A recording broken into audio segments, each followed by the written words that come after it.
Please rise to the pledge.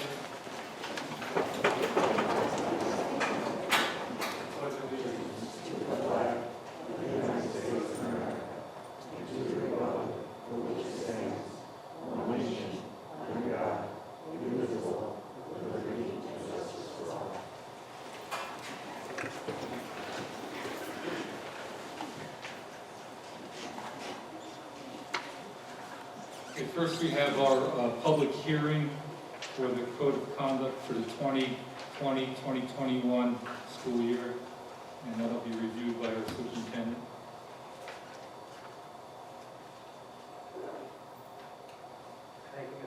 Mute. The mute button. 10-4. Okay. Thank you, Mr. Perron.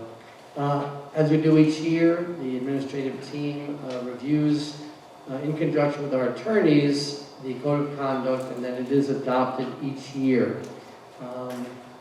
Really, Code of Conducts, it's kind of a living document. It's something that changes each year a little bit. It is amazing that in most school districts you can go through the Code of Conduct and each year find even little typos. I mean, just the amount of things that are contained in a Code of Conduct is really amazing. But with our attorney's assistance, we did specifically review certain sections. So some of the changes that were made on page 14, it says G, violations with possible disciplinary consequences. So where it's A7, that was revised. It says A7, using inappropriate, vulgar, or abusive language, cursing, swearing, gestures, or symbolism, including but not limited to derogatory slurs or symbols that target individual for their race, creed, national origin, ethnic group, religion, religious practice, sex, gender, identity and expression, sexual orientation, weight, or disability. Now on page 17, which we're going to jump to next, H1 further clarifies this. So go from page 14 now to page 17.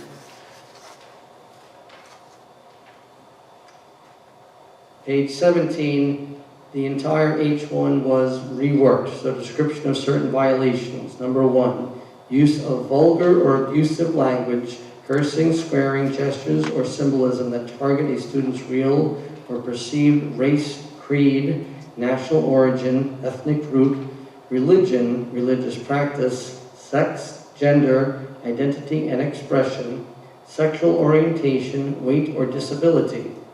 All district staff should exemplify and reinforce acceptable student language and actions in the school setting. All district staff should address and intervene when such language is used, or if they see symbols which could be reasonably suspected to target a student's identity as described above. For example, the use of racial or religious slurs, display of the Confederate flag on clothing or property, use of sexual anatomy as a slur or epithet. This list is illustrative rather than all-inclusive. Any language, gestures, or symbols that fit this category could be subject to disciplinary measures. And then you would turn to page 20, where we did have to add in language regarding remote learning, because this is something, obviously, we know, brand new for this year. So letter I is new, remote learning conduct. During remote learning, students shall be held to the same standards set forth in the Code of Conduct, including the prohibited conduct and potential penalties listed below are some examples. Some examples of violation include, but are not limited to, inappropriate comments, language to a student or staff member, using school-provided email to bully, threaten, or speak to a student, staff member inappropriately, displaying any virtual backgrounds, photographs, or objects during a video conferencing or during remote learning that would violate the Code of Conduct. Some examples of consequences interventions include, but are not limited to, restricted access to online learning platform, and report to law enforcement. So those are the changes that we have made to the Code of Conduct for the 2020-2021 school year. Okay, thank you, Mr. Bon Jovi. At this point, we'll allow anyone that has comments regarding the Code of Conduct to come forward. Please state your name and you can ask questions.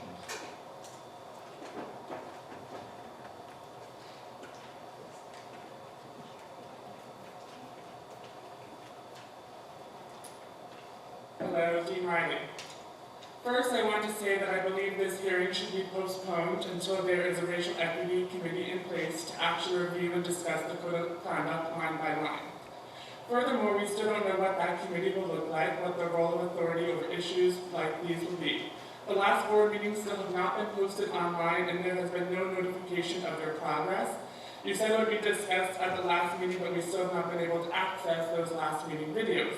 We need more transparency about the progress that's being made on forming this committee before we should even be discussing the Code of Conduct.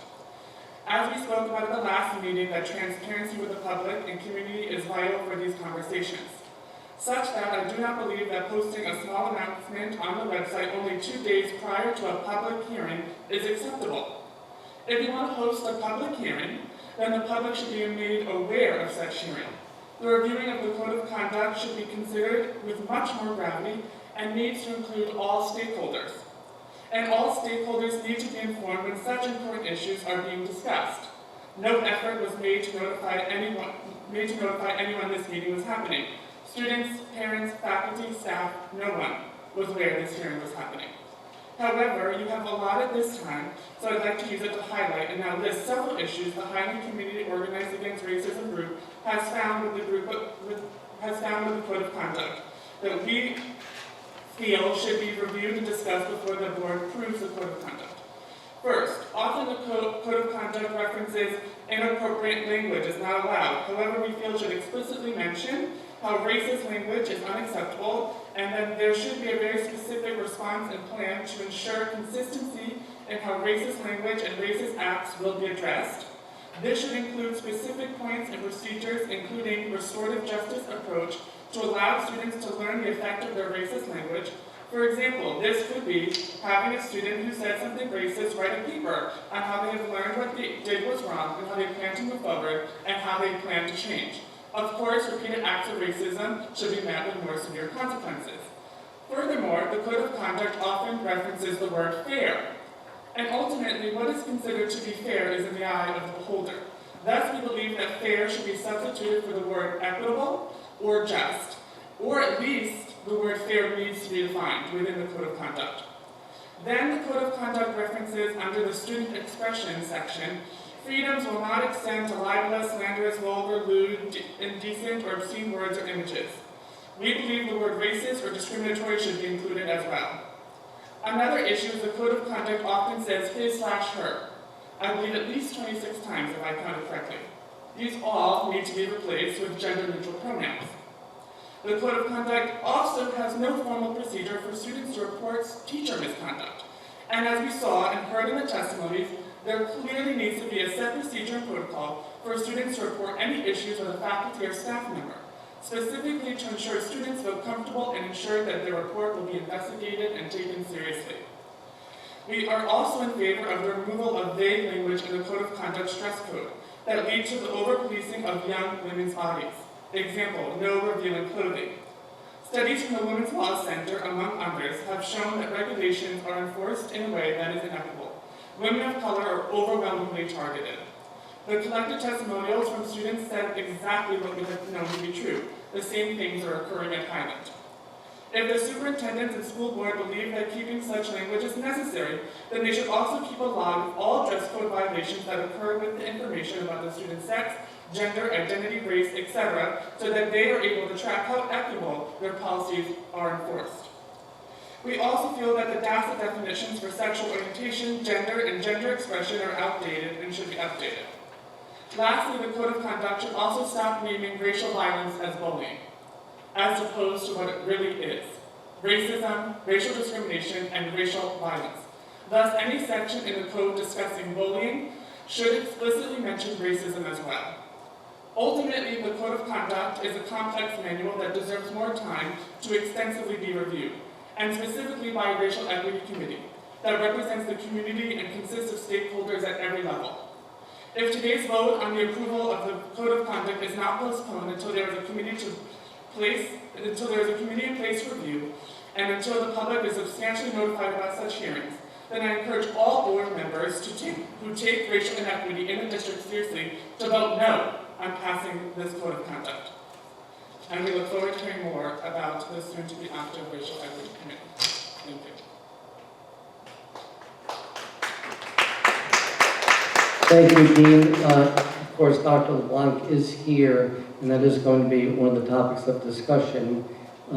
As far as the adoption of the Code of Conduct does have to take place, and it does not mean that it does not warrant or will not have a chance for further review. So I appreciate your comments. Anyone else for public comment? Ivan Gordon, I want to further clarify the problems with the DAPSA definitions. Sexual orientation is defined as actual or perceived heterosexuality, homosexuality, or bisexuality. That excludes and thus does not explicitly protect anyone else who does not identify as one of those three things. Gender is defined as actual or perceived sex and includes a person's gender identity or expression. In this context, it is really unclear as to what actual or perceived means. And the fact that a person's sex, gender identity, and gender expression are all in the definition of gender is completely inaccurate because those are three completely different things. Gender identity is defined as one's self-concept of being male or female, as distinguished from actual biological sex or sex assigned at birth. Male and female are not the only gender identities. The use of the phrase actual biological sex, emphasis on actual, implies that when one's gender does not match their sex or gender assigned at birth, their gender is less actual. It's also important to note that while gender and gender identity are in the Code of Conduct of having two different definitions, they are the same thing. Sex and gender are two different things, but gender and gender identity are the exact same thing. Thank you.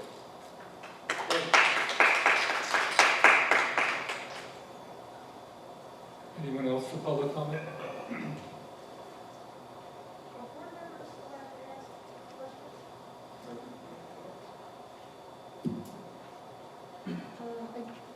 On page 9, and this, I guess maybe this is item number 4.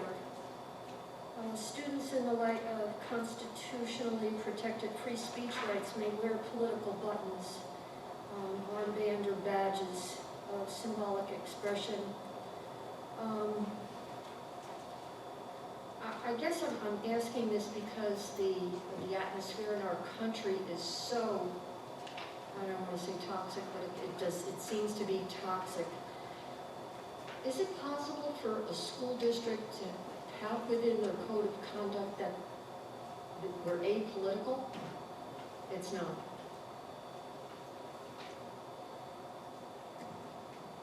Students have the right to political expression, so we can't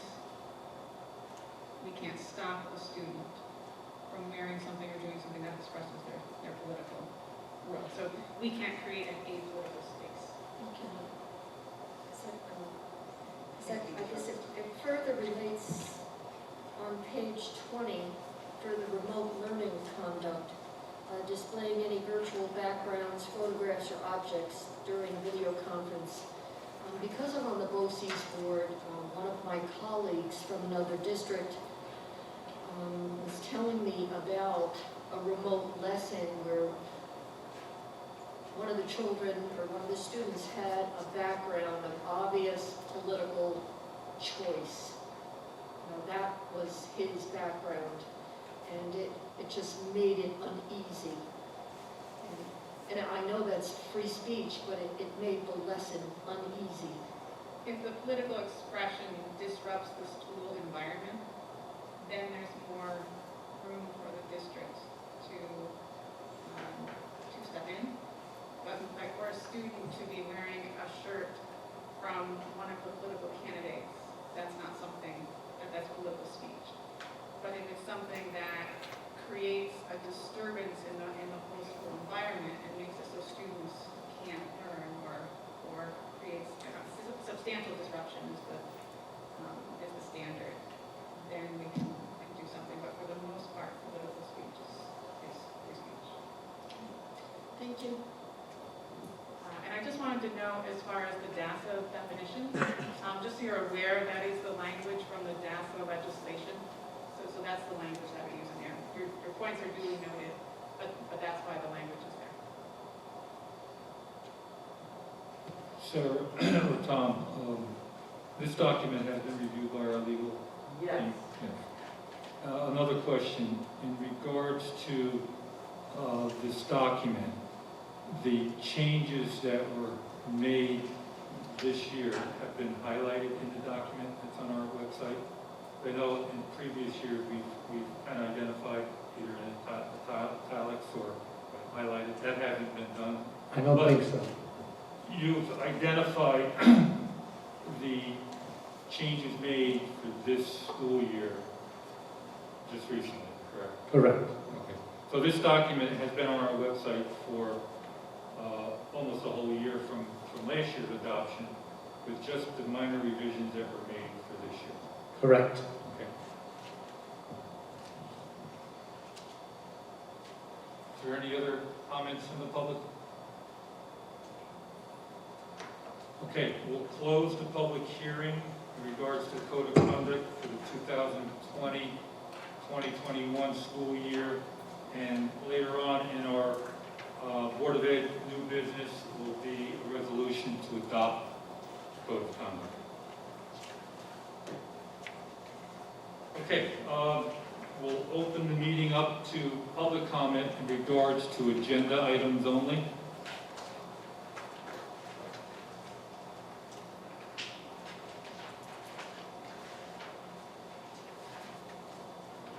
Yes.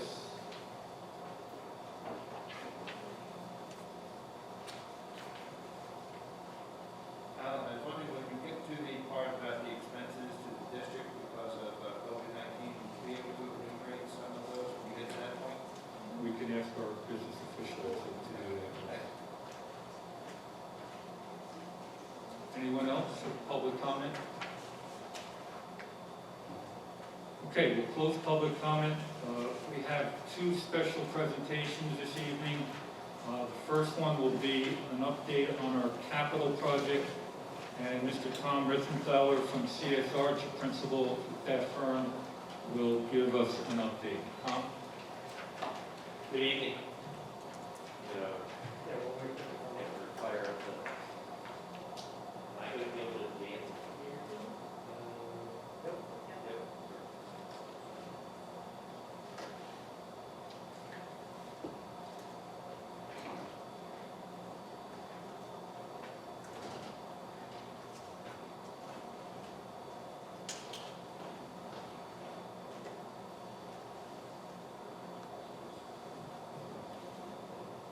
So as for the public, we are certainly in the middle of our $8 million project. You've seen some of the obvious changes to some of the buildings, specifically the high school. I'm sure you've noticed the front entrance, the whole bus loop was redone. And so that when students do return to school, the buses now will come and then leave from the front of the building. And then students will be entering in from that front entrance. So we are kind of in the tail end of that project. Tom Ritzenthaler from CSR, our architectural firm, will review some of the major changes and some of the things, and then the few items that still need finishing.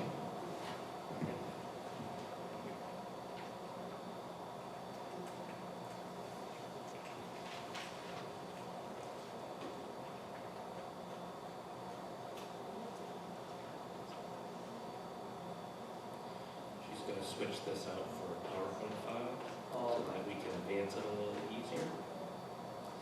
So that we're not in between slides. But just to go through while we're having that loaded, certainly we want to bring the board up to date on where we are with capital projects. We're going to start with, I'll say the good, what's been completed. Hopefully the community has seen a lot of the improvements, including in this auditorium. And then we'll give an overview of the work that still remains and what our schedule is for completing that work and closing out the contracts.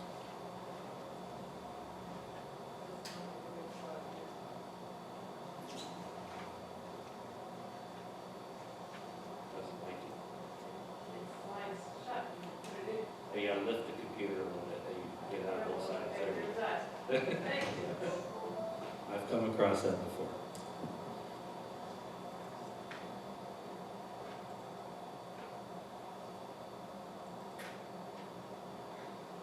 Yeah, it's a third file. That's the problem.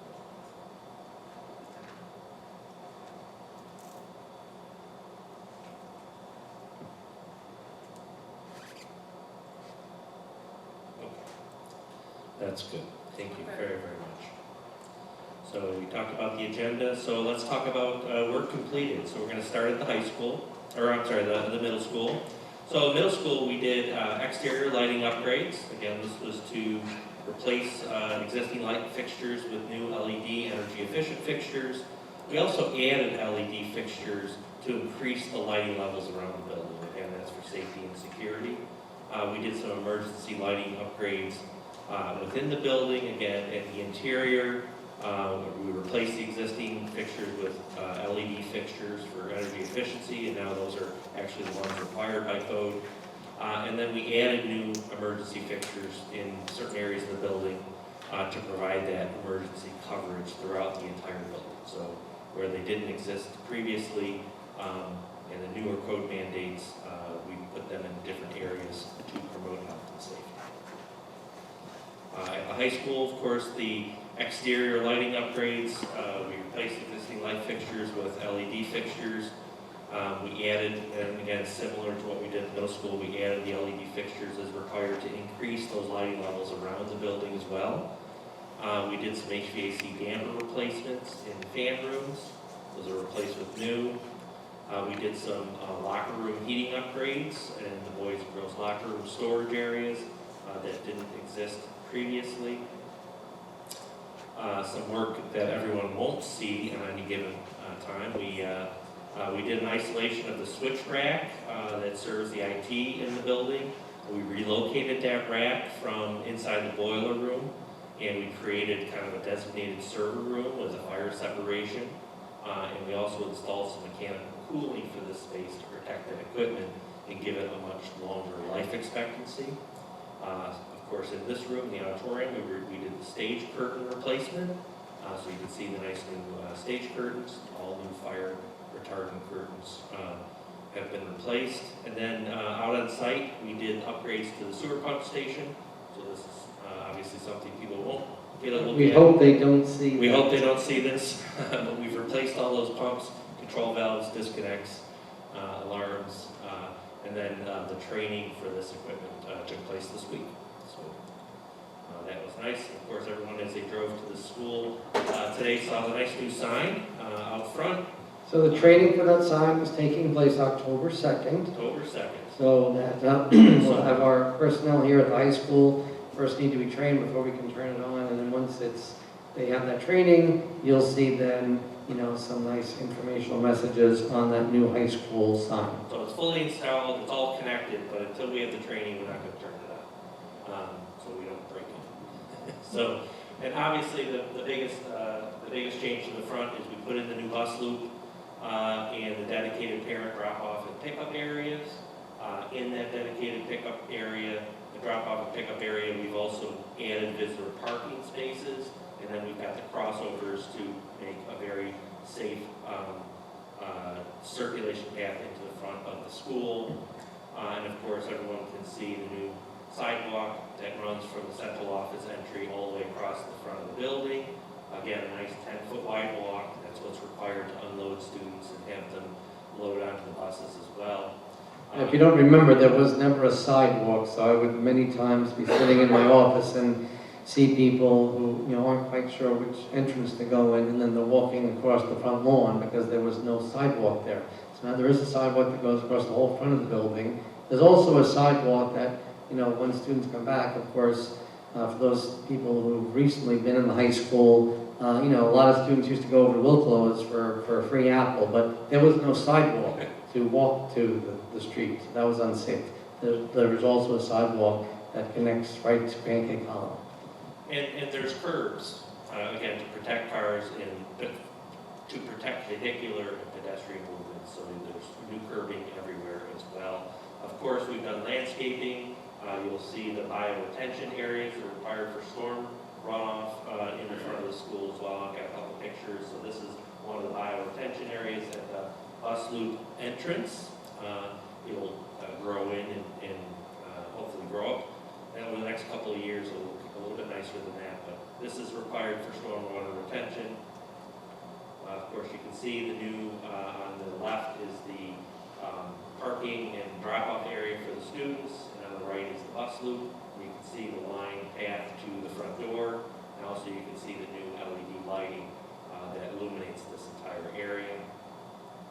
Of course, the new walkway that extends all the way across with a raised curb all the way across the front of the building, and nice little bench areas there as well. So really quite a dramatic change to the front of the building. And of course, there you see the slanted line spots for all the busing. This is the safest way to load students. And then the buses swing in and then they pull right out. So there's no backup movements. Kids are safe and protected in this format. And this is what most districts now are moving to because it is really the safest configuration. And then of course also at the high school we did the new synthetic athletic field, the practice facility. We removed the tennis court surfacing, we put in a system of drainage, we repaired some of the things around the site, and then we resurfaced the field with synthetic turf. And it's got striping for lacrosse, soccer, baseball, and softball. And then of course we installed high fencing all the way around this area. So phys ed classes obviously will also be making a lot of use of this area. If you haven't gone back and looked at it, I would suggest you. It's really, really a really nice field for the kids. Also at the high school, we're doing some upgrades in the central administration. We've done some hazardous materials removal. We replaced the existing heating with new heat pumps and an energy recovery unit that's on the roof. We upgraded the controls. We replaced all the lights with LED lights for energy efficiency, new ceilings throughout, and then new wood doors in the corridor. So a little refresher for the administration, which also serves the public in the building. Just a couple of photos to see some of the improvements. The ceiling lights are a big improvement. And there you can see one of the heat pumps that's on the roof to serve this space. So at the elementary, again, we did the exterior lighting upgrades to LED like we have done in each of the buildings. We did some abatement of asbestos floor tile, and this was to facilitate the replacement of unit ventilators in the classrooms. We did a lot of HVAC improvements in this building. We did unit ventilators in all the classrooms are all new. We did roof exhausts, which are part of that ventilation system for the classroom. So we had to separate the exhaust in the classrooms from exhausting to the corridor, which is no longer allowed. We replaced some of the existing metal casework in the classroom because the unit ventilators that we put in the rooms were bigger than the previous ones because we're moving more air. So we had to replace some of that casework alongside those ventilators to plastic laminate casework to facilitate that change. Of course, we replaced the removed tile with new floor tile. We installed heat pumps, air handling units, and other energy recovery units to serve the specialized classrooms, so music, band, OTPT, special ed. And one of the things people will notice is the little angled display cases by each of the doors now has been blocked off. We're actually using that for the chase weights between the floors for the exhaust air through to the roof. So we made use of those spaces for that purpose instead of taking away space from inside the classroom. And so there's what the new casework looks like, next to the unit ventilator. There's the unit ventilator. This is the new casework. You can see some of the units on the roof that serve some of those specialized classroom spaces. And it's very exciting stuff. So let's talk now about what work remains. So work remaining at the high school, we have an entry canopy that will be over the entrance to the central office entrance at the end of the wing. So that's still to be done, but we do have the canopy on site. It just hasn't been installed yet. We have the library roof skylight replacement. So most of you have seen the work that's ongoing on the roof. And if any of you noticed when you pulled in tonight, you saw all the glass panels that are now being put in place. And so those are being installed as we speak. They got trim work to do on those.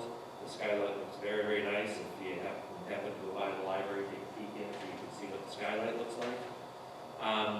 We have new standing seam metal roofing that's going to be covering up the flat pitched areas of the remaining roof that's not skylight.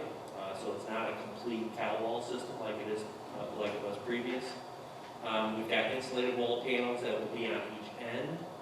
And then we're going to have new ceiling inside the library, new suspended LED lights, and new acoustical clouds, which will improve the acoustics within the library and also make it a little more attractive when the students are in there. So this is still remaining. Of course, after that, we have, after substantial completion of the work, we'll have minor punch list items to remain. That's pretty common.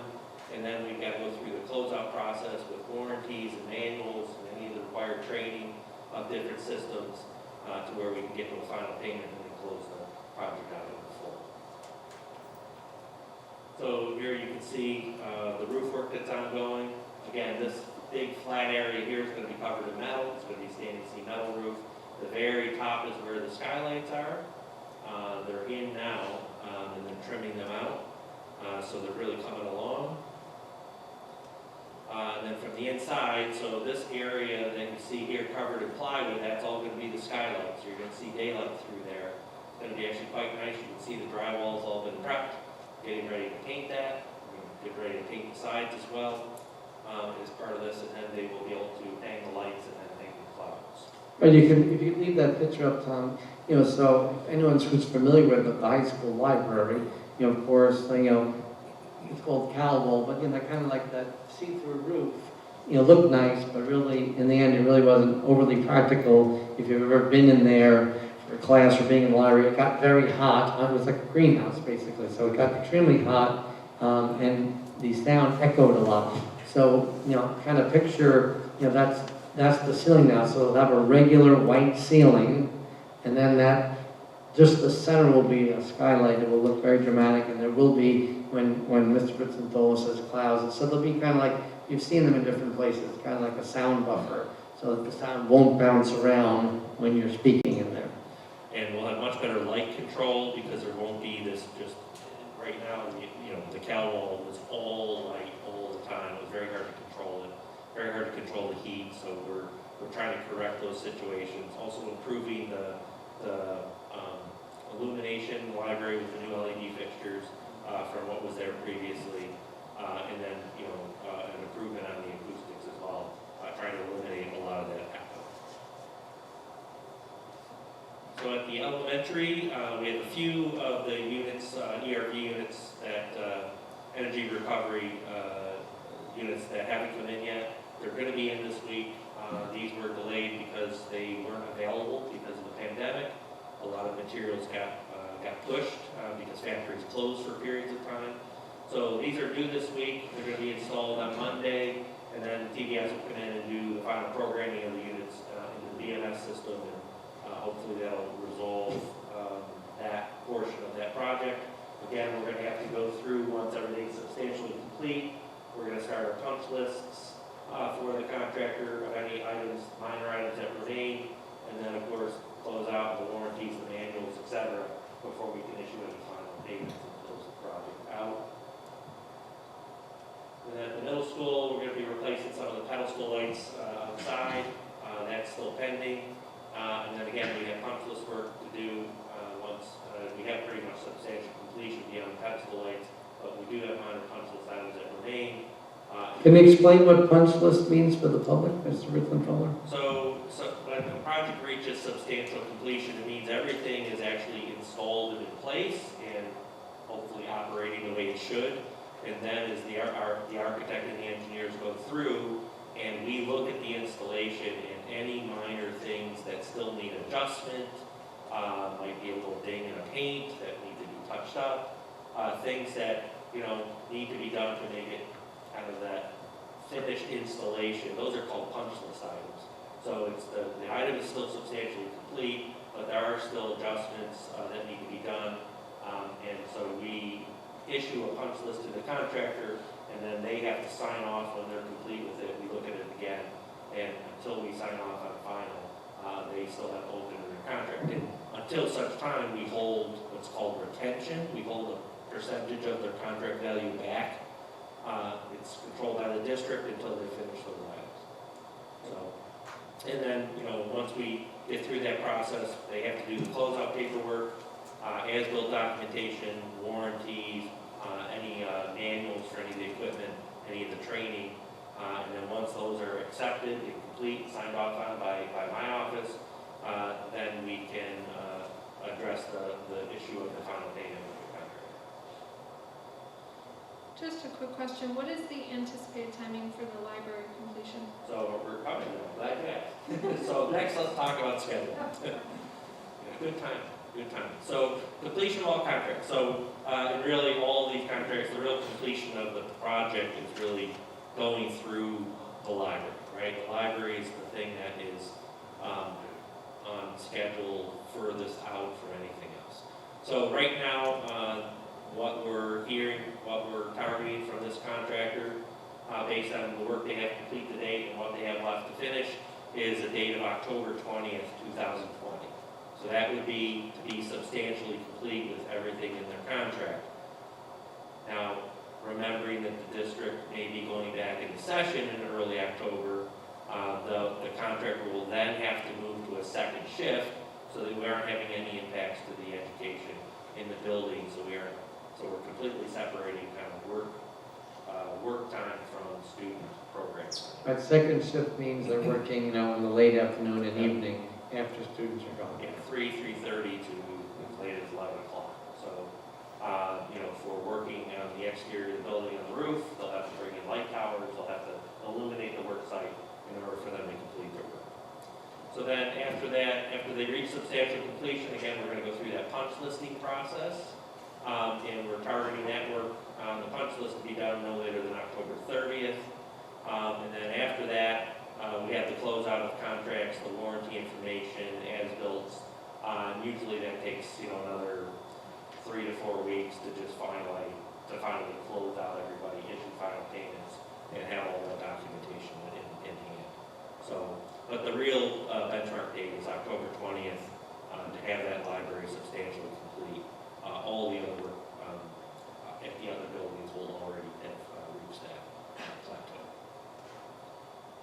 So with that, I'll open up to questions from the board. I just have a quick question on the library that's being completed when it goes to second shift. Obviously, it's probably a pay differential. Does that affect the value of the contract? Or is that already kind of anticipated based on? It does not. So the contractor was supposed to be working on second shift even earlier in the year when we had an early start with the project. With the pandemic, that didn't happen.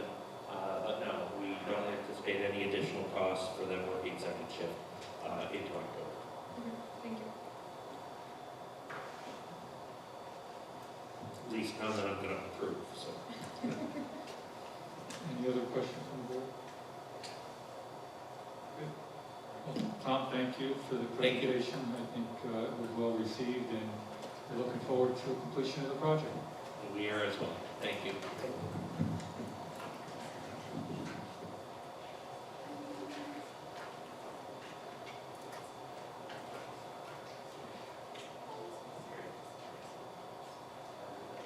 Good night.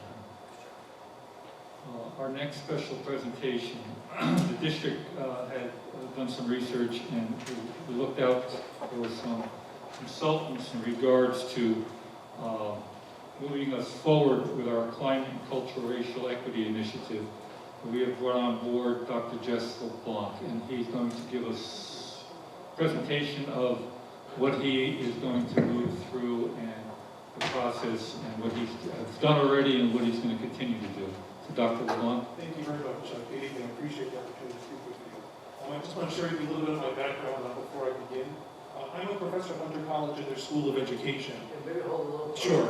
I'm in the School of Education at Hunter College. I'm also a developmental psychologist. So much of the work that I do as an educational consultant for school districts in the area are focusing on ways in which we can improve the climate of our schools so that we can ensure that all of our students feel a sense of belonging.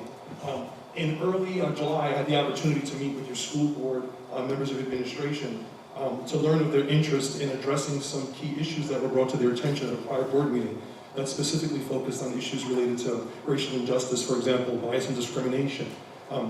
As I read through testimonials and had a better chance of understanding what the key issues were, I kind of crystallized them into 3 different areas. One is the issue of school climate, and one of the things that I learned was that there was concerns in the community that the district needed to improve its climate to ensure that all students feel that they belong. There's issues specific to curriculum, and there are concerns that the curriculum itself does not adequately reflect the diversity of the school community. And there are also concerns about the diversity of our teaching staff, and concerns that the district needed to actively recruit a more diverse teaching staff. And so what I'd like to do is to talk through some of the things that we've already talked about as a way to address some of these key issues. And so to address this first goal of enhancing our school climate so that all students and families feel a greater sense of belonging. In the work that I've been doing with many of the local districts, we've really focused on school climate because school climate really is the foundation for all of the other things that we're trying to advance related to any issues regarding what we typically refer to as diversity, belonging, equity, and inclusion. And so as we're trying to advance this work, I think it's important for us to understand why school climate is so important. As a psychologist, particularly right now, one of the things I'm concerned about is the fact that for so many of our students, they're experiencing an accumulation of stressors, whether those stressors be related to remote instruction, whether they be related to racial injustice, or related to the COVID pandemic, right? And so this accumulation of stressors are impacting our students in troubling ways. We know that for all of our students, they experience stress, and some of them unfortunately experience trauma. But the kinds of stress we experience and the duration of the stress oftentimes differs as a function of race and also income. And COVID-19 reminds us of this disproportionality. And so as we're thinking about issues of stress, it's important for us to understand the impact that it's having on our students, particularly now. And so as a psychologist, I'm interested in the impact that stress has on the brain and brain development of our youth. And we know that, for example, when we think about the brain and brains under stress, 3 core areas are typically impacted. The prefrontal cortex, which is responsible for executive functioning. So we think about things like planning, logical reasoning, decision-making. The amygdala, which focuses on emotions. And so if we think about our ability to maintain and regulate our emotions, particularly during a time of heightened stress, it can be negatively impacted. We also know that the hippocampal region of the brain, which focuses on things like memory, can also be impacted. I've actually had focus groups with parents of young children where they've shared with me that their children had experienced nightmares, and these nightmares all had similar themes, where children said that they were being chased or they were trying to reach an object that they couldn't reach. And that's really a function of children essentially trying to wrap their heads around the uncertainty and the stress that they're experiencing right now, and not being able to essentially feel safe and feel in control. We also know that the negative effects of stress increase during childhood and into adolescence. And so stress and trauma unfortunately shapes the brain in certain ways. It increases neural connections that are associated with areas like fear, anxiety, and impulsiveness. It also decreases those connections associated with reasoning, planning, and behavior control. Now, in the developmental sciences, there's a concept called developmental plasticity. And simply what that means is that experiences can shape the brains in negative ways, but they can also shape it in positive ways. And so we know that these negative experiences can make many of our children highly susceptible to triggers. And so as I've had the opportunity to meet with many of the teachers in your district over the last couple of weeks and share some of this work, one of the things that I've been stressing with them is to really rethink how they think about student behavior and how they interpret it, and interpret it less as a disciplinary thing and more so as a stress response, particularly during this time, because it shifts our focus to shifting to think about schools in terms of centers of care and trying to support students, particularly those students who may disproportionately be impacted by the recent events. We also know that a supportive school climate can help all children to heal. And so as we talk about school climate, it's critical to think about the fact that for some of our families in this community, they have not necessarily experienced the district in the same way. they have not necessarily experienced the same levels of belonging and care. And so the goal here is to ensure that our climate supports all of our students, particularly in this time, because it helps them to heal from the stress and in some cases, the trauma that they have experienced. A second goal is to think about our curriculum and to think about ways in which our curriculum can better reflect the diversity of our school community.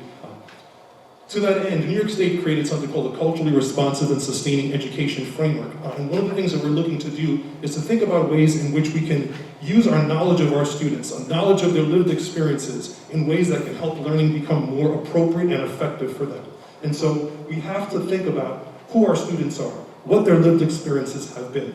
Experiences not just within school, but outside of school, and how all of those experiences impact how they navigate school, particularly in this time. Culturally responsive teaching research tells us that it is associated with higher levels of student engagement and academic achievement, but it's also found to be beneficial for all students, regardless of race, ethnicity, or gender. And so a key piece here is to make sure that we are engaging in continual dialogue with our students, to have an understanding of how they are experiencing school, and then using that information to make learning more appropriate and effective for them. The third goal that we've identified is about recruiting a more diverse teaching staff. And so I'm asking and trying to facilitate this in a strategic way, where we're focusing not just on hiring, but on recruiting, hiring, and also retaining. And so as we think about the school climate, we have to think about, have we created a climate in which diverse teachers will be comfortable coming here, feel supported, and want to stay. And so as we think through this process, these are the key areas that we'd like to address. Now, in terms of how to move forward, there are some 4 key areas that I've identified that I think we have to focus on. And the first area is really for us to gather information. As a developmental psychologist who focuses on culturally responsive teaching, it's important for me to gather evidence, to gather data. I had the opportunity to read the testimonials, and I learned of the board meeting that took place and some of the horrific, saddening accounts that people shared about feelings of experiences of racism and discrimination.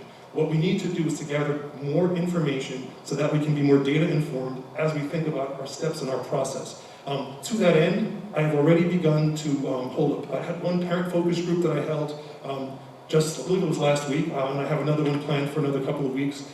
In addition to that, I'll be holding focus groups with students and with staff, again, to gather information from them, to learn as much as I can about how they are experiencing their individual schools and experiencing this district, because it's only through that gathering of data, both through focus groups and through surveys, that we can have a real sense of what our baseline data is, and most importantly, we can hold ourselves accountable. One of the key things about this kind of work is that we have to build in accountability for ourselves if we want to advance this work. So we need to know where we are now to be able to then have a sense of where we want to go. And we need to periodically be gathering data to see whether or not we're meeting the goals that we've set out for ourselves. A second big piece here, which is what is typically done across many of the districts, including my own district, which is the Arlington Central School District, I live in Dutchess County, is to create a district equity team. And so through the development of this district equity team, we can create a district equity plan. Through that plan, we will identify what the equity goals are, and then build in accountability metrics for us to be able to measure our progress towards those goals over time. One of the things that I'm happy to be able to support is professional development, specifically around culturally responsive teaching and what I refer to as trauma-informed care. During these times right now, there's a major shift in the way that we think about education. And I'm a strong advocate to say that right now we have to rethink the purpose of school. And traditionally, schools have been focused as a space where we want to focus on academics. We want to make sure that students are essentially college or career ready. Right now, we need to shift the focus. We need to start thinking about schools not just as academic centers, but centers of care and centers of healing. And so in order to do that, we have to think about how trauma-informed approaches should be impacting and influencing how we design lessons, both in remote space but also in person. And so I'll have the opportunity to work with many of the teachers around not just culturally responsive teaching, but also trauma-informed care approaches to teaching. And then finally, our work around recruitment of diverse teachers. This is ongoing work. I've had an opportunity already to share some networks that other school districts are working with. But again, this work takes time, but I believe that this work needs to be strategic. This work has to include all stakeholders. And so it's important for me to be able to hear as much as I can from all the stakeholders of our community. We're working with ways to facilitate that through focus groups. Another piece that's going to be really important for us to think about is how willing and ready we are for this work. This is important work, but this is taxing work at a time when people are already managing remote learning and dealing with the uncertainties of these times. So we have to be committed in order to advance this work to move forward. So I'd like to stop at this point and take any questions anyone might have regarding this. At this point, if any board members have questions for Dr. LeBlanc, we'll entertain that, and then we'll open it up to the audience. And please keep your questions short and simple, and we'll try to get as many individuals that want to come up and ask a question. So any board members have questions at this point? Thank you for coming, Dr. LeBlanc, and I find the work to be very interesting and certainly needed in many schools, aside from mine. How can folks, and it might be a question for Mr. Bon Jovi as well, how can folks who might not, community members who might not have been part of these processes, how can they express interest in participating? Well, I do think that that's probably something that would need to be decided by the district, but most of this work that I've done in other districts does include not just family members or students, but also other allies within the community who want to support the work. So typically what they would do is they would either list it on the school or district website to solicit if people are interested in joining, participating in a committee, for example. But usually what we're trying to do is be as inclusive as possible because we want to make sure that this work is something that builds community. And so if we want to really address community, we have to make sure that community stakeholders all have the opportunity to share. One of the challenges that we have is that in many of the districts, certain families, certain people may feel more agency to come forward and share. Certain people may position themselves in the district where they feel their voice is either more valued or they've had experiences where they've had the opportunity to come in spaces like this and share and not feel intimidated.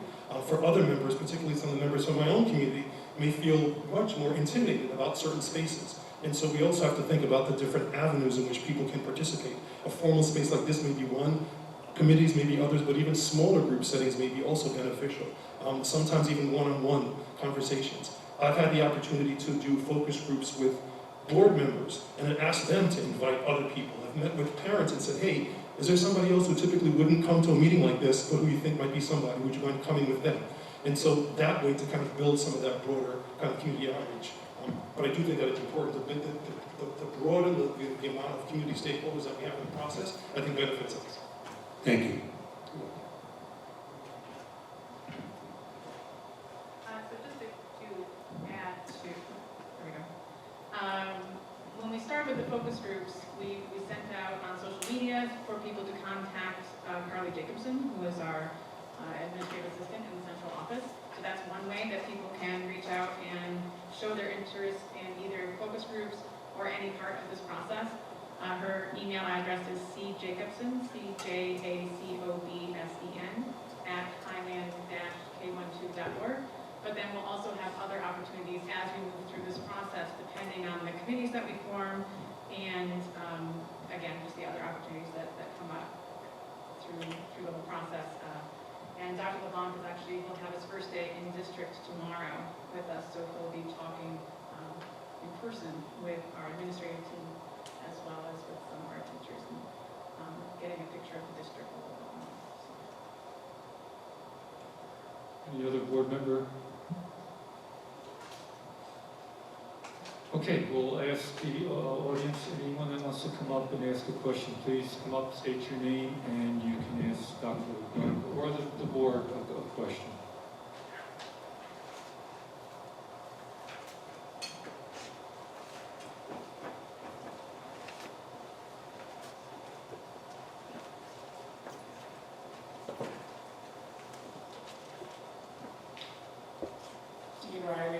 I first wanted to thank Dr. LeBlanc for coming today. We really do appreciate it.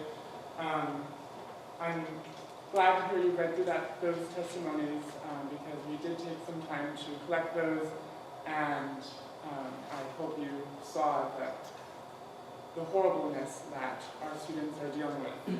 My question today is, currently we've been really struggling with access to information and transparency with the district and the board. And so I'm wondering from the board and you, how you all plan on keeping us more informed and updated on these processes and access to this information rather than just presentations at board meetings, if that needs more posting, updating on the website, how you really plan to engage more community members who aren't able to come out every other week or access, or we could watch videos but they're not uploaded, so that's my question. Yes, so I apologize. I wasn't aware, Dean, that the prior board meetings were not on the website. I will make sure that is rectified, because at each board meeting, since the opening board meeting, we have made a report on the progress of the Racial Equity Committee and our work with Dr. LeBlanc. I think just share one other thing based on just the question that you just posed. In other districts that I work with, and what I intend to do in this district as well, is as I'm gathering information at certain points in time to be sharing that information out. So for example, when I'm doing focus groups with students, when I'm doing focus groups with teachers, after I reach a certain point where I've been able to identify key themes that come forward, I then share that out with the school community.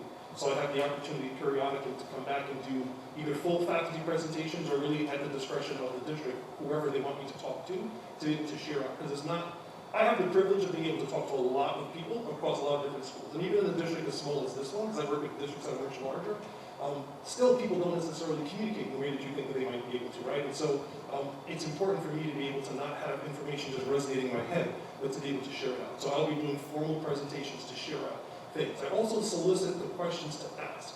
So when I'm doing focus groups, my focus groups aren't questions from my head. I'm soliciting questions from stakeholders to say, what are the things that you'd like me to learn more about your community? I then come back and I do presentations like this kind of a format to share out.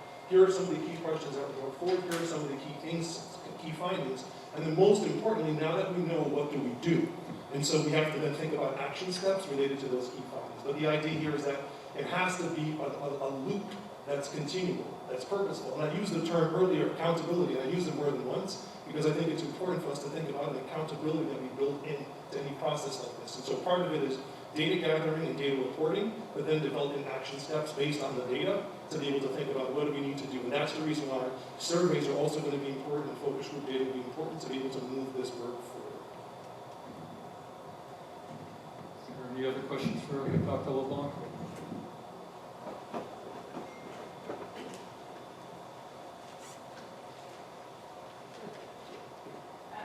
Christina, I just wanted to ask you if there's like a magic number that you're looking for as far as a committee is concerned, or, is there a good number ratio that we should have students, teachers, parents, and community members? So Gus, I'm sorry. No problem, I'm trying to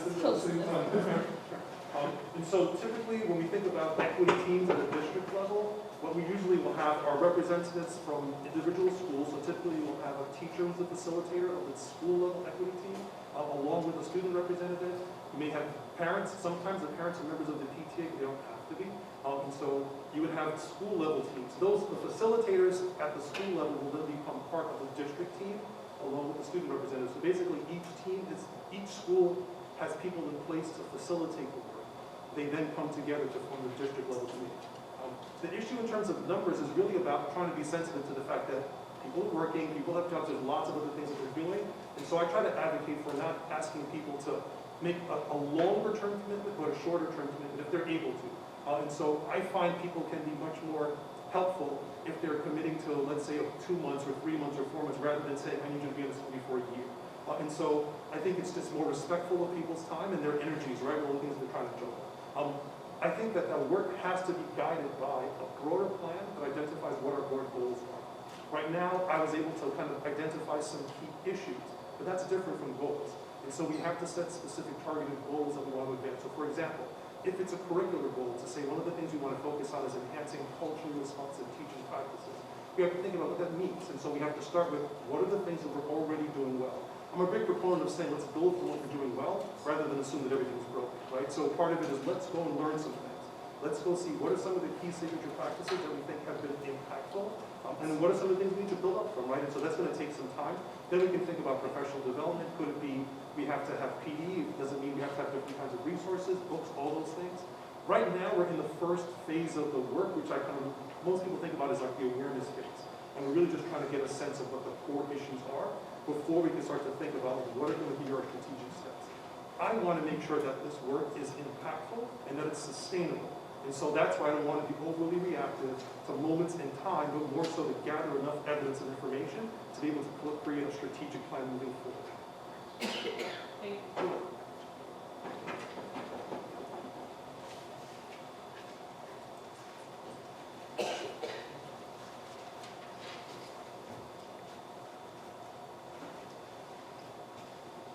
Thank you, Dr. Wong, for coming and explaining what you were planning on doing. But my question is more about the recruitment of diverse teachers. I want to know, like, maybe you can give examples of what you did in other districts. Like, what's the process? Like, are you just consulting just with the board? Or are you having, like, a committee? Are teachers going to be involved? Are parents going to be involved? Are students going to be involved? Like, not only just recruiting teachers, diverse teachers, but I also heard you say retaining, because that is also a concern. And I just know that from my own experience that you can recruit, but then they don't stay. So I just want to know like what that process looks like. Maybe you have examples of where you have done it in other districts. And my other question, sorry, two questions, is about the curriculum.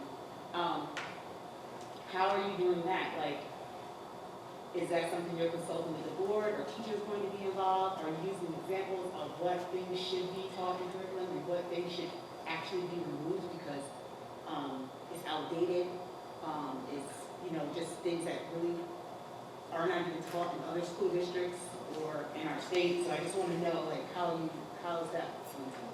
So if I can address this, I'll do your second one first. If you think about the curriculum piece around culture responsive teaching, that work is guided by research. And so there's one tool that I believe the district is going to be using, which is a culture responsive teaching scorecard, which comes out of NYU, the Metro Center, and they've developed basically guiding questions that allow teachers to be reflective on their curriculum. It's one level of it. I've also developed some tools that really look specifically at reading materials, that look at all those different things. Even for younger classrooms, even the layout, what are the pictures that are demonstrated on the wall? What does your library look like, right? Are all of the diverse students in your classroom being represented? And I use the term diverse broadly, right? So I want to make sure that the full diversity of our students are reflected within our curriculum. The other part around that also is that we also have to create norms and expectations around that. So it's not sufficient to leave it to individuals to make some sort of judgment, but to say as a community, here are some of the things that we set as norms and expectations around our practice. When we can say it out loud, then we can identify some of the pieces that we need to address more specifically. We can also hold people accountable, right? And I don't mean accountable in a negative way, simply to say that here are what our norms are, here is what our expectations are, and we need to provide you with support to be able to get you to be able to achieve those norms and expectations. So there's a number of research-based practices that can be used around that. I use the scorecard out of NYU, but I also developed some of my own tools as well as a developmental psychologist, because I think that particularly around issues of stress and trauma-informed care, I also want to work with teachers to help them to include trauma-informed approaches into the classroom. And what I mean simply by that is that we want to make sure that all students feel a connection, particularly now with remote learning, right? Social distance is a challenge for our students and stressful, and so we want to make sure that we're building community within our classroom. We want to create psychological safety in our classroom, but we also want to create spaces where we have not just safe spaces, but brave spaces, where students can talk across differences, where students feel comfortable being able to talk across differences in the classroom environment without worrying about the negative impact that that might provide, right? And so we want to create those areas that students can feel protected. We want students to feel respected as well. So we want them to feel as though their voice matters in the classroom. We want to give them choice in activities. And we also want to make sure that students have the skills that are necessary to help them to manage and cope with the emotions that they're dealing with right now, which is aligned very much with what New York State already has in place around social emotional learning. And so there are a number of different standards and frameworks that are already in place that I've been working with districts for years around.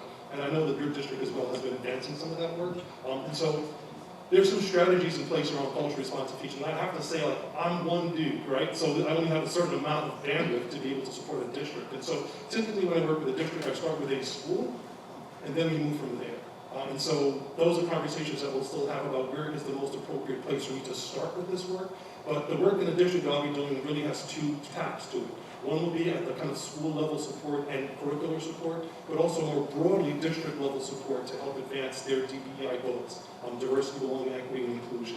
Now, in terms of the diversity of teachers and hiring of teachers, I need to start by saying that over 85% of teachers, public school teachers across the country are white. right? And so we need to understand that even at a college like mine, Hunter College, a public institution in New York City, we only have about 14% students of color in our teacher education programs. So the pool of people coming through is a limited pool in and of itself. And so I don't start from the perspective that just because a school doesn't have people of color on staff, it means that they don't want to have people of color.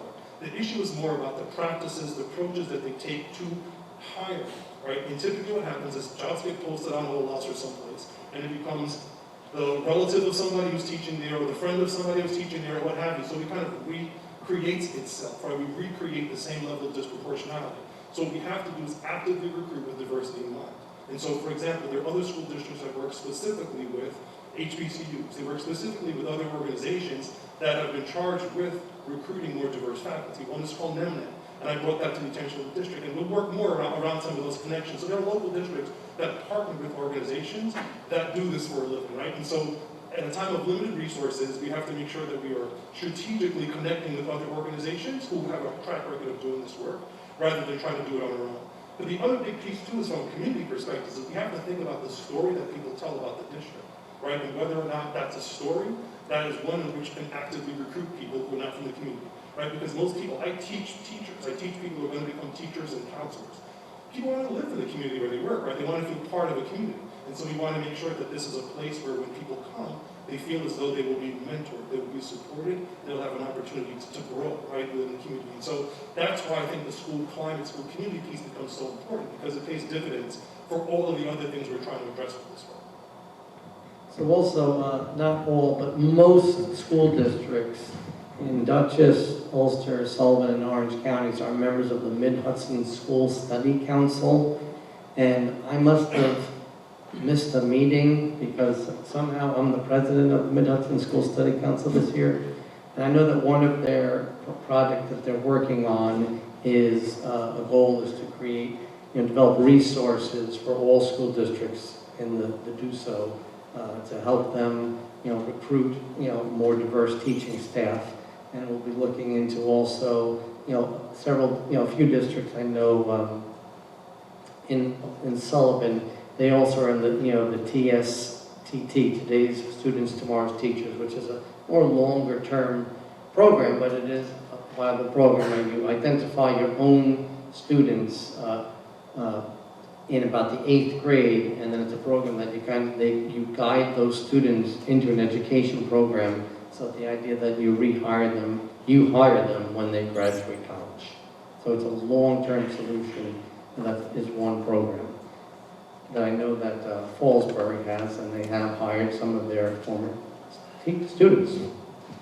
Right, and in answer to one of the questions out there, the board is totally involved in this process. I mean, we're the initiators of it. We brought Dr. LeBlanc through our administrative team forward to try to reach all the stakeholders in this process and hopefully move this initiative forward. As you can see up here, the anticipated timeline is June of 2021. So this is not an overnight process. This is a process that's going to take some time.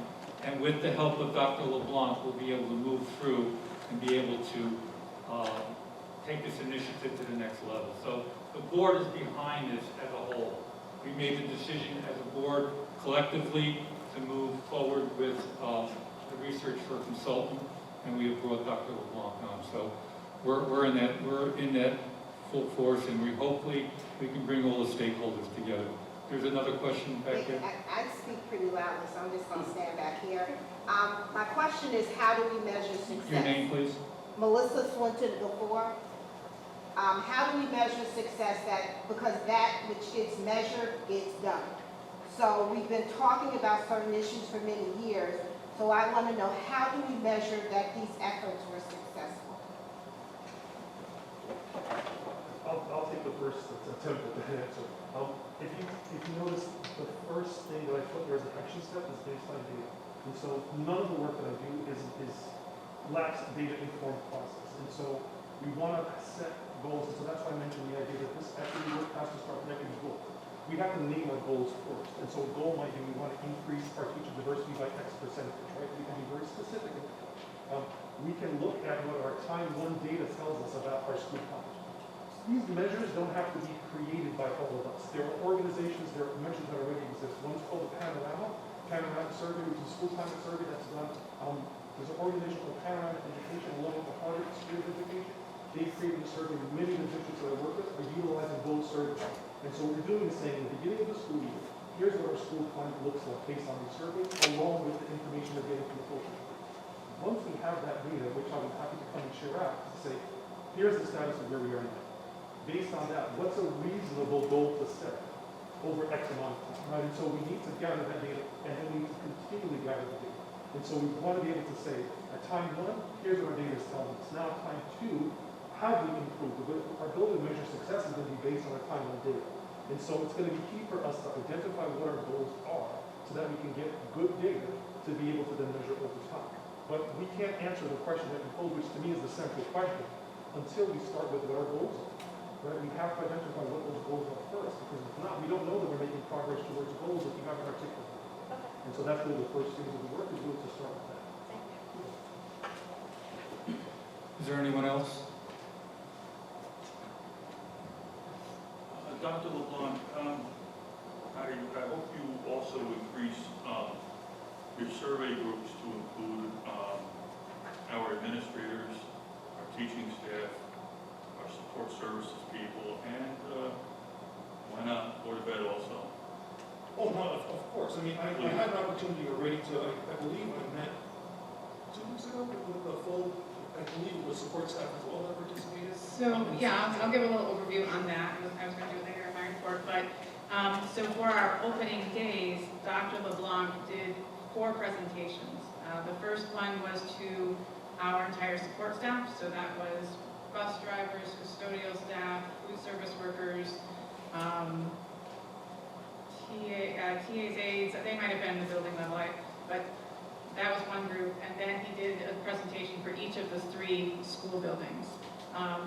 Expanding on what this is definitely the shortened version, where he really talked a lot, went into more of the trauma-based background and things like that. So he's done an initial Zoom presentation to our entire faculty and staff at this point.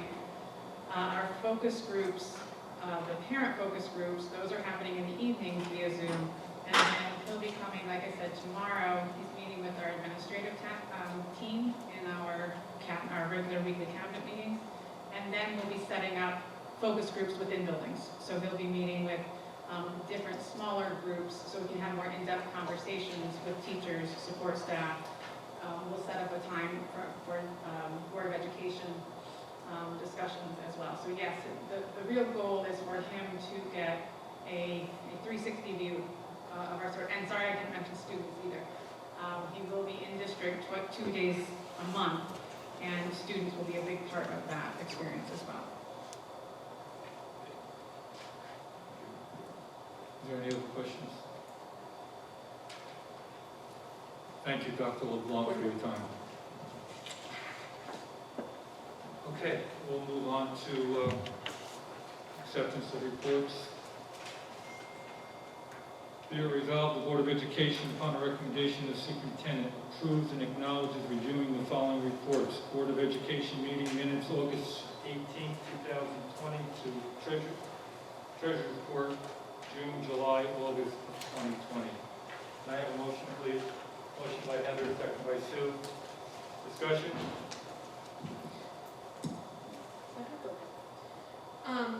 Just a comment on the treasurer's report. I see we had June, July, and August, so kind of the end of the 2020 fiscal year.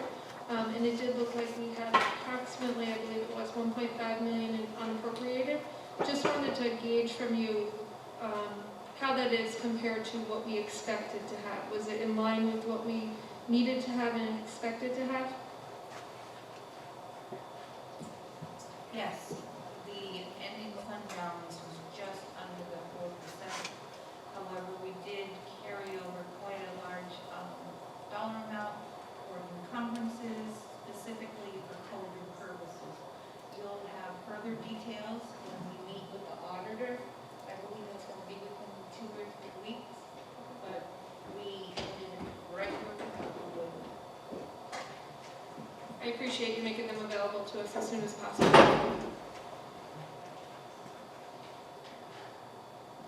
Well, Lisa, on the August treasurer's report, there were several items that were negative encumbrance. Will you be giving us a budget transfer to get them out of negative encumbrances? Absolutely. At the time that the treasurer's report was created, we were also moving our offices and get a little behind, but yes, we'll be having some budget transfers for October board meeting. And I don't have it in front of me. There is a large, I believe it's 5 million that's unencumbered. What's the reasoning, and I know it moves over later on in the year, but could you just explain that to me, when it becomes encumbered? If you look at, I believe the budget codes are 9711 at the very end of the budget. That's all the debt service, and the debt service was not encumbered probably till last week. So that was the majority, that was the main reason why there was such a large unencumbered balance. So you have to wait for the period to move along for it to become encumbered? Yes. Thank you. Any other questions? Okay, we have a motion by Heather, a second by Sue for acceptance of reports. All those in favor? Opposed? So carried, 5-0. Lisa?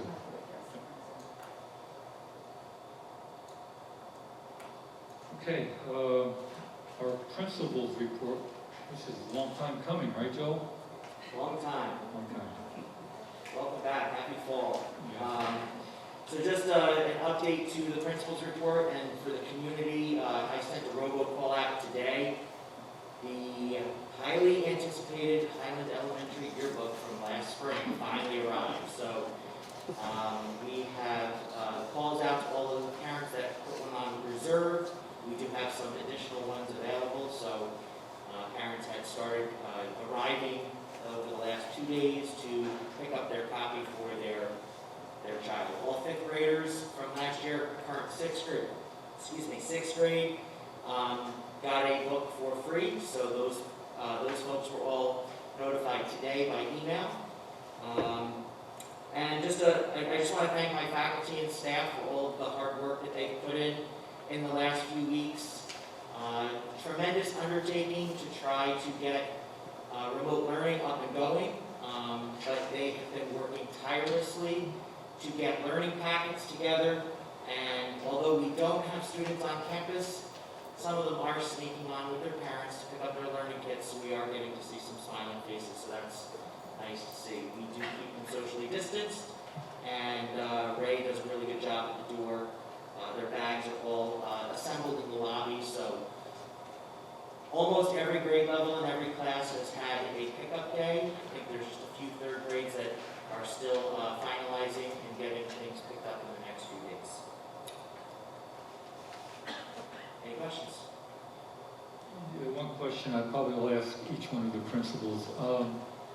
Attendance during remote so far, how's that been going? Pretty good, actually. Actually, our attendance officer is here, Mrs. Del Forno. She's been working very closely with Mr. Darling to make sure that all children are accounted for. We did have some device issues where people weren't able to log on, but the technology department has that worked out now. And Mrs. Del Forno has tracked down anyone who was on our rolls that had not made a contact. And I believe we have them all involved at this point. So we take attendance. We're doing it a little bit differently in that we give them the entire day before we take our one-day snapshot, so that we're making sure we get credit for, we're crediting the students for work that is done throughout the day. It's not just that snapshot in the morning. So I apologize, Joe, it's tough to put a name to a face with a mask on. I had a question as well for Yes. all the principals, but just thinking about conversations that we've had this summer about being more culturally responsive? Yes. Just what's being done in your building to recognize National Hispanic Heritage Month? I missed what you, I'm wondering what's being done to recognize National Hispanic Heritage Month. Started on the 15th, just what's been planned? Teachers they've been creating lesson plans and working them into their daily routines.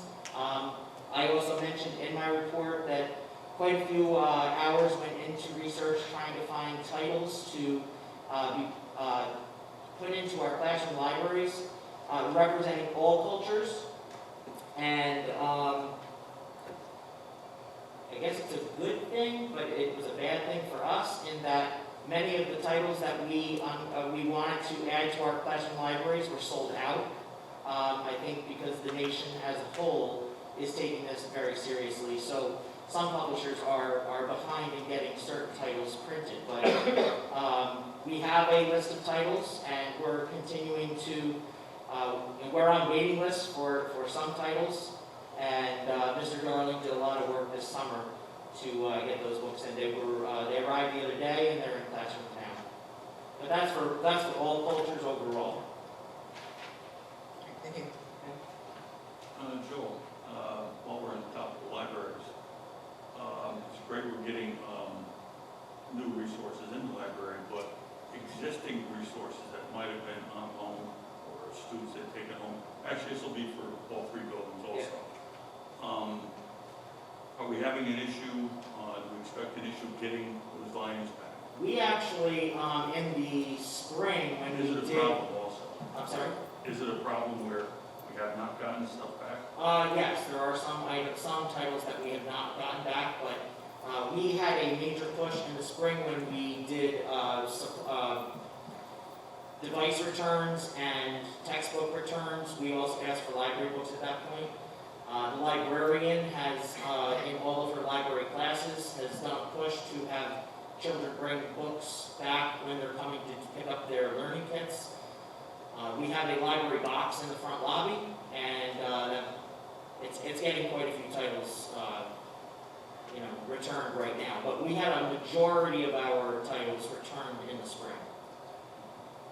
So the accountability being what it is there anything in place that if somebody has not returned, will they be able to, has not returned a book, will they be able to take out additional? Absolutely, yes. We are not penalizing anyone. Quite honestly, literacy is one of our initiatives, and yes, some books may have been misplaced or lost over the long term that kids were out. But no, we're not gonna be holding books back and saying that kids can't take them out. One of the initiatives that our librarian is working on now through the remote learning phase is showing students how to reserve materials on our electronic system so that they can reserve them. The books can be signed out by the librarian or the aide that works in there, and they can be put in the lobby for parents to pick up during the day. So we're trying to get those books out as quickly as we can. Then as they get returned, there's a quarantine process that we go through, set up actually the Ulster County Libraries Association at their recommendation has set up a way that books get marked for when they get returned and how many days they sit before they can return to the collection. But there still is a level of accountability that has to be out there. Of course, I mean, we know what books are out there, and we're working with parents to try to get all of those books returned, but we're not going to penalize a child and not allow them to take out books moving forward. If you remember, 2 years ago, I believe it was, we created the entire level book room.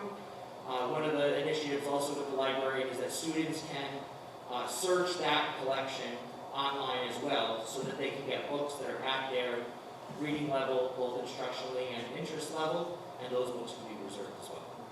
Thank you. Okay. Any other questions for Joel? Thank you, Joel. Okay. Ryan?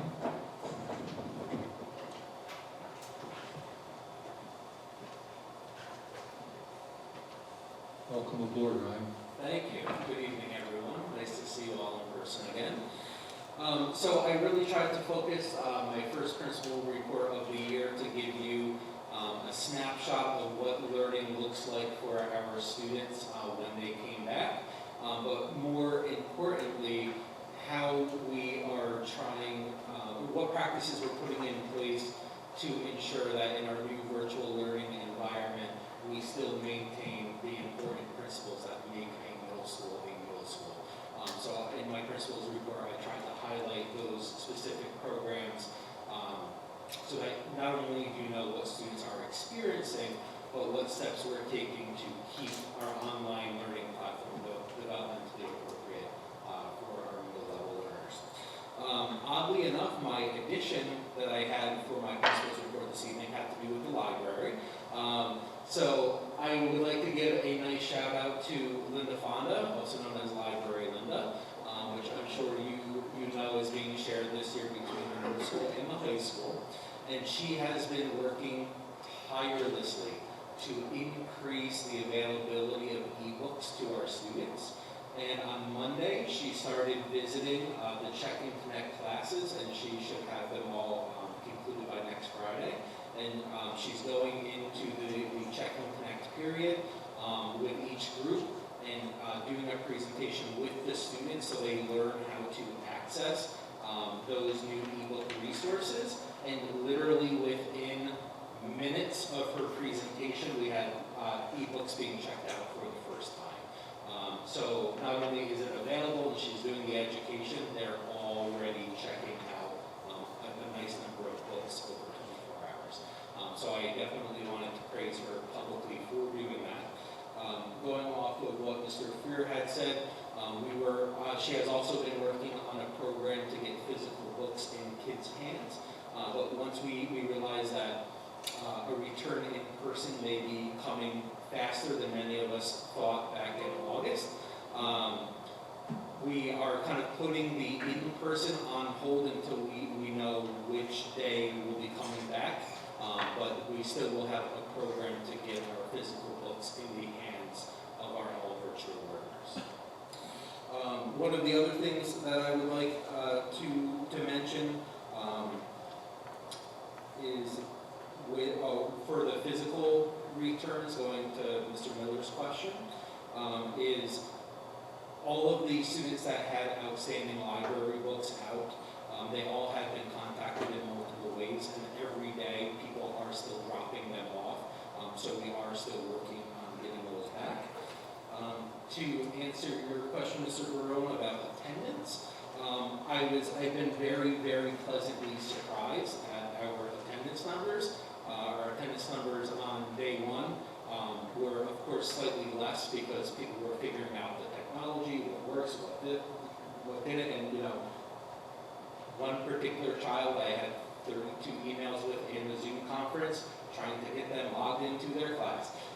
So, after the day one pickup, day two, our attendance rate went to the average percent that we were in the pre-COVID world.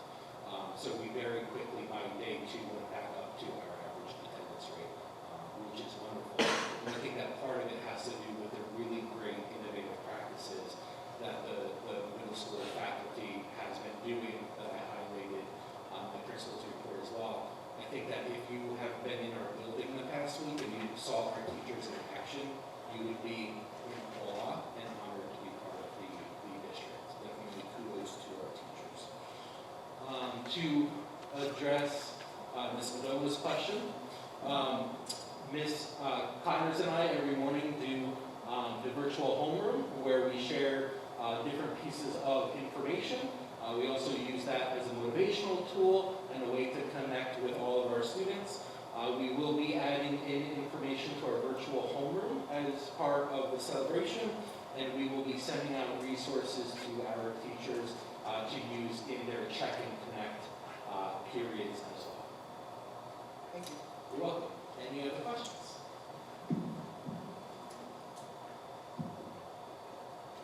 I have two questions. First off, and I know you probably don't know it off the top of your head, but if you wouldn't mind just letting us know the breakout between remote and hybrid, just within the 3 grades that you have in the middle school. I can give you the average percent. The average percent is 24. 24% are remote? Correct. Okay. And then, just other question, with the issues that are being seen with Schoology in the middle school, do you see that affecting the attendance and kind of the motivation of students and maybe even faculty? It's definitely a, annoyance when it's not working, but it's not holding back students from any part of their learning. It's an added resource that when it's there is super helpful, but not having it isn't any detriment. We have been working, and Carol has been working tirelessly, and I know that solution is out of the district's hands. It's been escalated to the engineers, and then the engineers escalated it beyond them to an urgent matter. So it is very high, our issue is very high up there with the engineers of the program. Have they given any sort of time frame in terms of? No. No. But Carol calls daily and multiple times now. So. Just something, maybe administration wants to kind of place a call to them as well, may be helpful to kind of push the ball along. Obviously, some things hinge on it for our students, and just want to make sure we have the best for all of them. Absolutely. Thank you. You're welcome. Ryan, I just wanted to highlight your check and connect. It aligns with Dr. LeBlanc in regard to the stressors that the children are feeling. I think that's really a great idea. Thank you.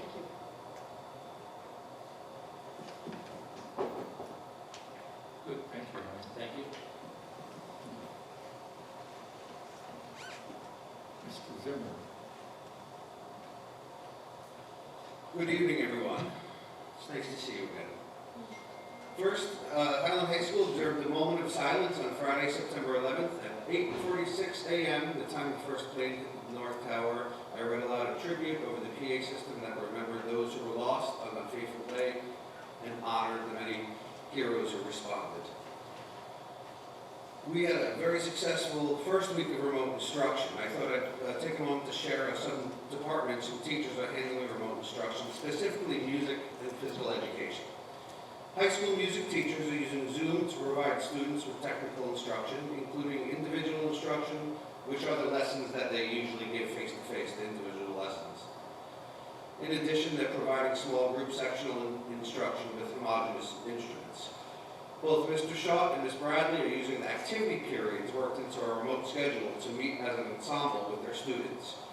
This year's music was chosen specifically for our new virtual experience. The music is designed to fit better over remote recordings. We look forward to this innovative approach to remote concerts this year, which you certainly will hear more about in the future. In physical education, coaches Reed and Geller's approach include, so phys ed has to be very different, obviously, online. So I met with them several times and I asked them, we had conversations about how they're going to approach instruction. Their approach includes the following: team building and connection-based discussions. They have an attempt to expose students to community-based resources and opportunities. That's, for example, hiking trails, local athletic activities, etc. The integration of health-related topics with articles through the literacy platform Newsella. An awareness of sports and health-related careers through guest speakers, interviews over Zoom. And, love this one, their live follow-along workouts stream live 6 periods per day, each Wednesday, by Coach Reed live from the fitness center. So students are going to log on and exercise along with her for the entire period. That's each virtual Wednesday. And that will continue as students come back and we go into the hybrid model. Obviously, our high school PE teachers are thinking outside of the constraints of the traditional approach and taking advantage of this unique opportunity to reinvent physical education instruction. For your information, I included in the remote bell schedule in my principal's report. While students are learning from home, we are using a remote schedule which includes all 8 periods, with each period running 35 minutes in length. There are 5 minutes in between each period for a quick break. This allows for 2 30-minute activity periods between 5th and 6th periods. So right after 5th period, we stop for about an hour and 15 minutes. And there are 2 activity periods built in there, and that's when teachers have their office hours. Each teacher has a 30-minute office hour where they can meet students on Zoom or Microsoft Teams and provide extra help or small group instruction, or answer any questions that students might have that they didn't want to ask in class. This type of schedule obviously affords students to have a break from sitting in front of their devices also for an extended period of time. Moreover, each teacher holds the office hours for one of those activity periods, and I hear from both students and teachers that break and those activity periods are much appreciated, not only for the break, but also to have a little more one-on-one time with the teachers and the students. In regard to recognition of National Hispanic Heritage Month, I actually recently had a conversation with our new advisor of the Diversity Club at the high school, Josh Tatum, and he plans to, initially at least, to make announcements over the PA system during morning announcements right after the pledge once students return. Of course, I will encourage the teachers to incorporate this topic in their instruction as the month goes on. In regards to the library, the majority of items were returned in the spring and throughout the summer. We are currently reaching out to students who have not returned items and we're asking them to return them, as I agree with Mr. Freer's approach that it will not hold back any students from checking out books or any items that they need from the library. Which, by the way, you may wonder where the library is, since we don't have a library. We do have a classroom that we're using. We have 2 classrooms. The stacks are in one classroom, and the rest of the items are in the other classroom. And we're using that for now until our wonderful new library reopens. Finally, I'm very happy to report that during the first week of remote instruction, our attendance rate was an average of 96.79% for the first week. That's higher than it is in person. So, and I don't know exactly why. Maybe because it's easier for the kids to roll out of bed and log on, but I was thrilled once I saw that. I did not include attendance for the first day because, as the judge said, there were some bumps in the road and people were finding their way on. So I took out the very first day of instruction and averaged the rest of the first week, which was at 96.79%. Any questions?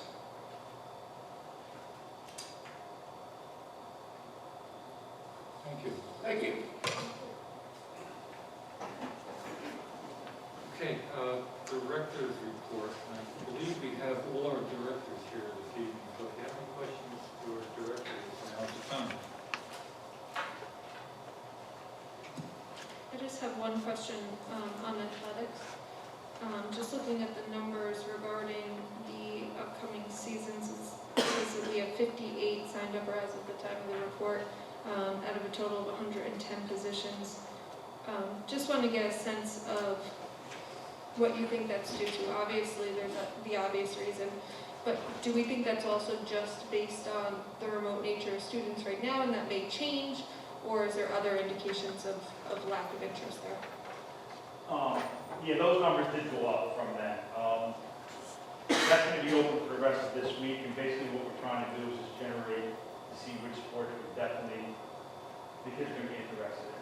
Some of our individual sports, we may not be able to offer, so we want to see if there is interest in those sports.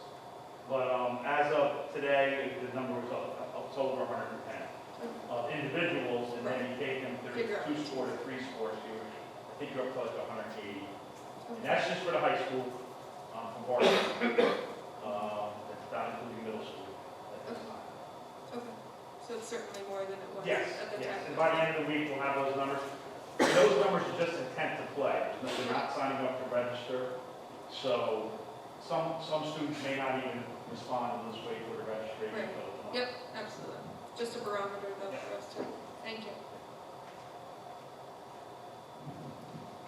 Anyone else? Maria, where are you?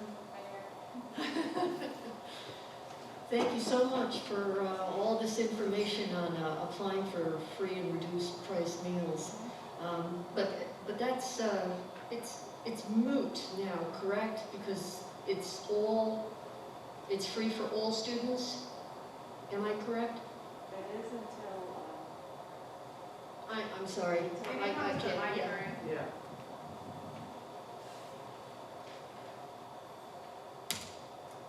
Okay, so it is free until December 31st or until funds run out. So that is from the federal branch of the USDA, separate from child nutrition, which is state. So we're hoping, all the directors are hoping that they find funds for the rest of the year. And we're really pushing towards universal feeding. Agree. So those are, when you refer to funds, that's federal funds, is that correct? USDA gives us reimbursement for every reimbursable meal that we supply, much more than the state gives us.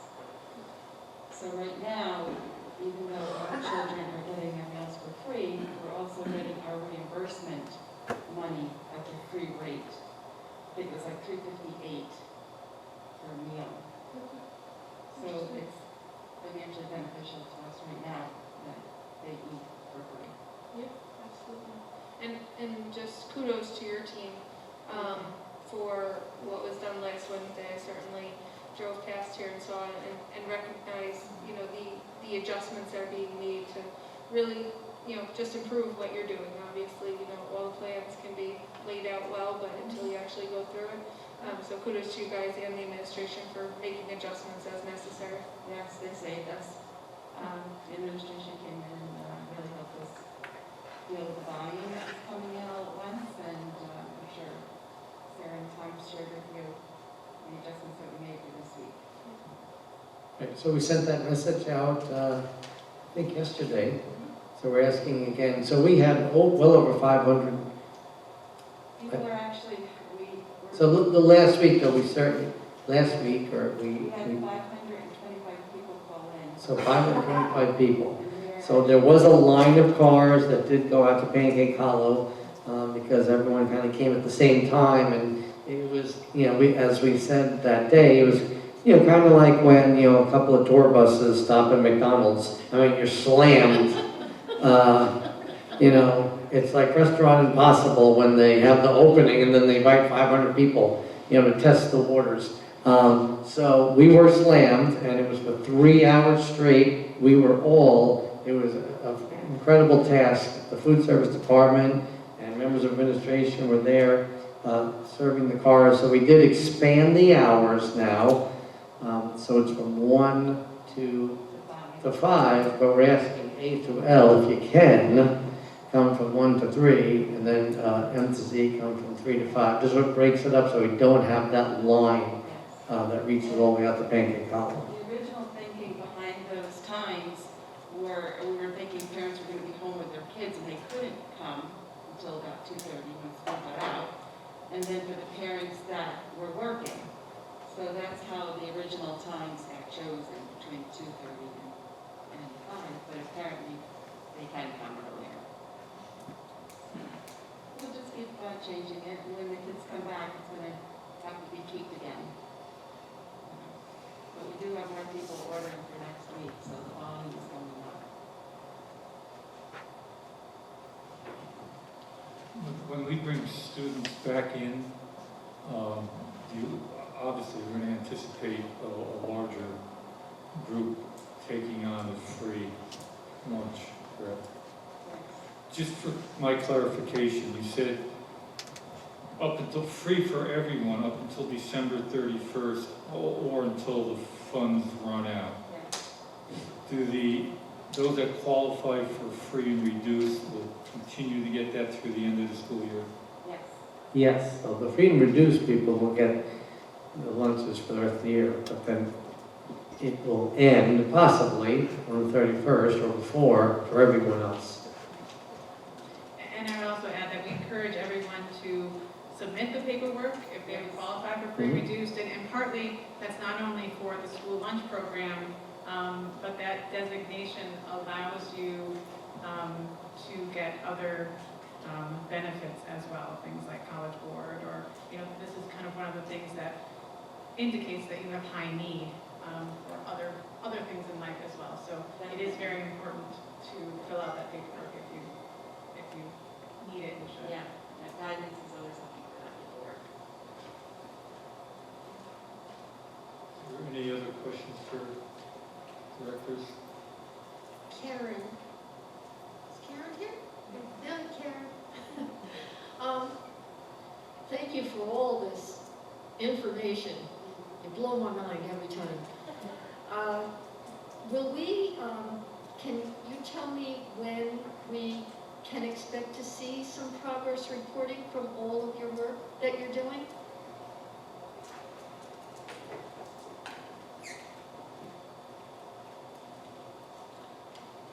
Is there anything in particular that you're looking at progress report for, or I'm not really sure? Just how the students are moving along in their learning from the data that you're collecting. Oh, okay. I should be able to give you some, as soon as we start administering when they come back, the benchmarks. I can give you some progress, from over the years with the benchmarks, as well as how they worked, ones that were in the summer program, and how they did by the benchmarks. Usually we have benchmark scores by now. We don't have them yet this year. It's too soon, and we wanted to see, as an administrative team, if they're coming back, to give them the test when they come in person rather than online. Not all kids do well with assessments online. And I would also say, because of how we ended the school year, there was no state assessments. We didn't do the STAR assessment at the end of the school, so there's not as much end-of-year data that we normally would have spent the time to do. So in some ways, this is it'll be a little bit like creating some new baselines. Right. It's just, and even getting guidance from the federal as well as the state government about what testing, state testing will look like. As of right now, all testing is still on as normal, but we don't even know if it will be the same exact test. Are they going to adjust that test in light of the last 3 months of school? So it's up in the air, but certainly I know some teachers are really chomping at the bit, in fact, to get the benchmark assessments for math in place. And we also met with our math content specialist from OCs this week, and so he's going to be working with Karen as well to look at some of our past data so that we can use that to move forward as well. And I usually, when I give you data and I give you a progress, I can triangulate it. And as Sarah said, we were missing some gaps from the end of last year in state assessments. So as soon as I can get really good parameters to triangulate, which will give you a better idea of where we're at in the state, in the nation, and here, I'll be able to get that to you. But some of it's really got to be developed at this time period, and I need a little bit more in order to give you, I like to be confident in my numbers and tell you that this is within a 95 to 98% accuracy, and I can't do that until I get a little bit more information and a little bit more testing from the kids. Thank you. Anyone else?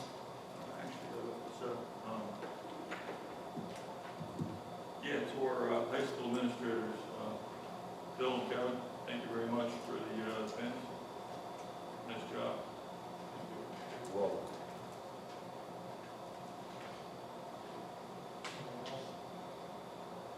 Okay, I thank our directors for being here and for your reports, and also our principals in your reports.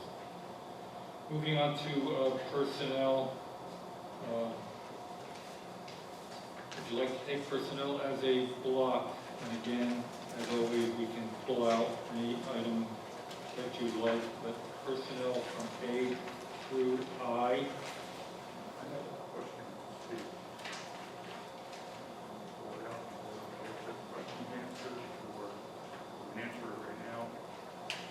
We can, does everyone want to go through as a block? We'll take a motion and then ask particular questions. Yeah, I'm good as a block. Once we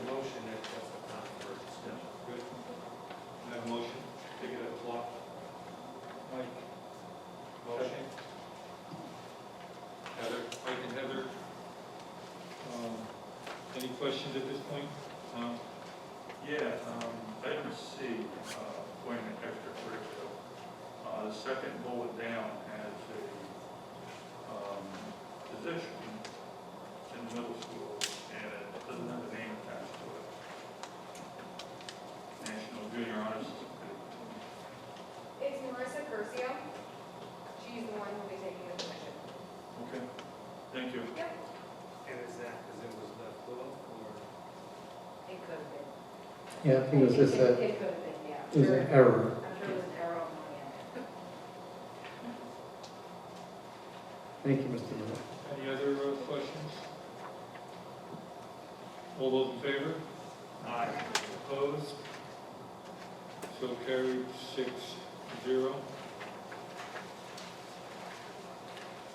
Okay, under business and operation, donation acceptance, be resolved, the Board of Education, upon the recommendation of the superintendent, accepts the following donations to support the summer 2020 online math program for students in the middle school.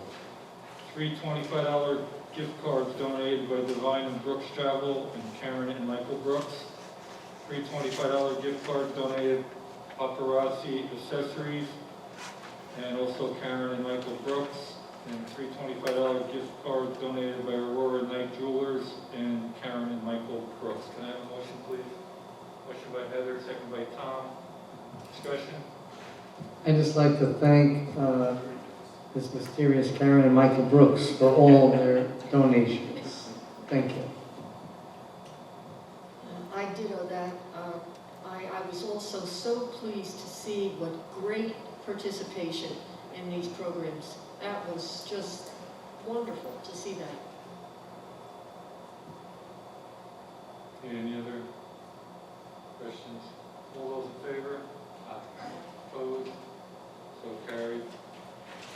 Change orders, Hudson Valley Electric, change order number 1, be resolved, the Board of Education, based upon the recommendation of the superintendent, hereby approves Hudson Valley Electric change order for project 62-08-0304-009-013 as follows.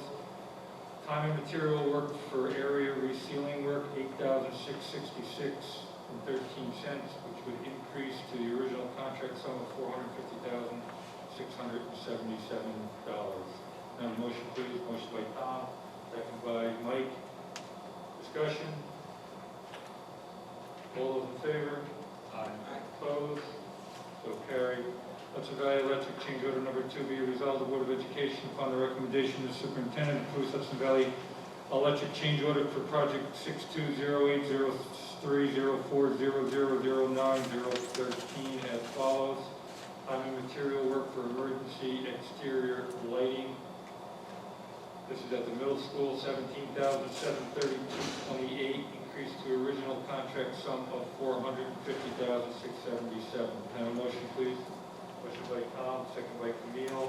I'm sorry, motion by Mike, second by Camille. Discussion? All those in favor? Opposed?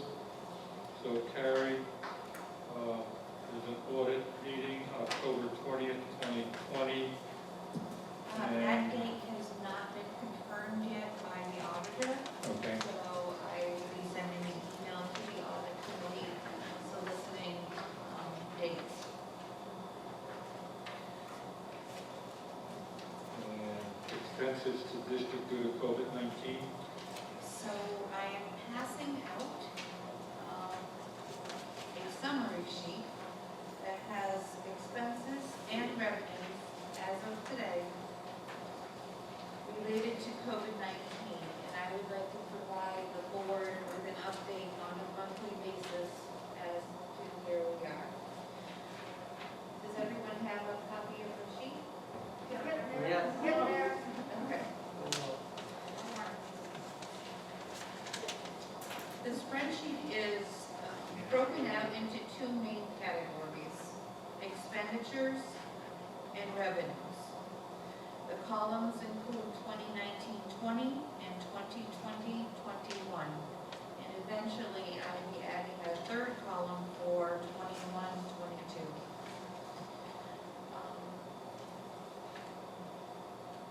The expenditures range from an impact of wages paid to employees during the shutdown period, overtime, technology, transportation, food service, unemployment, additional staff, and PP&E.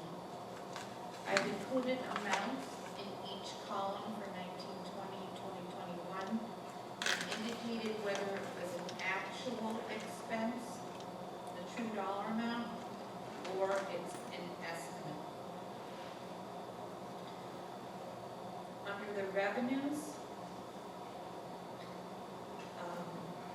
made me really think of items that will not materialize, or monies that will not materialize in 2021.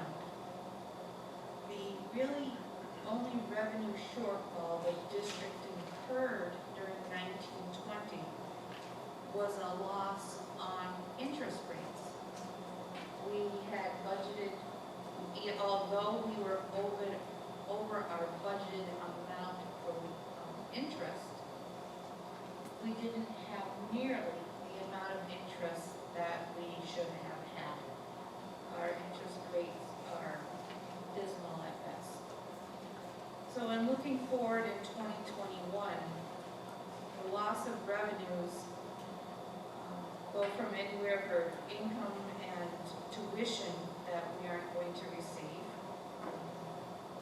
interest on investments, a loss of transportation aid. This one really hit home when I completed the state aid reports at the end of the month in September and realized that our transportation expenditures were approximately $160,000 less than the prior year, which means we have less transportation aid that we're going to generate.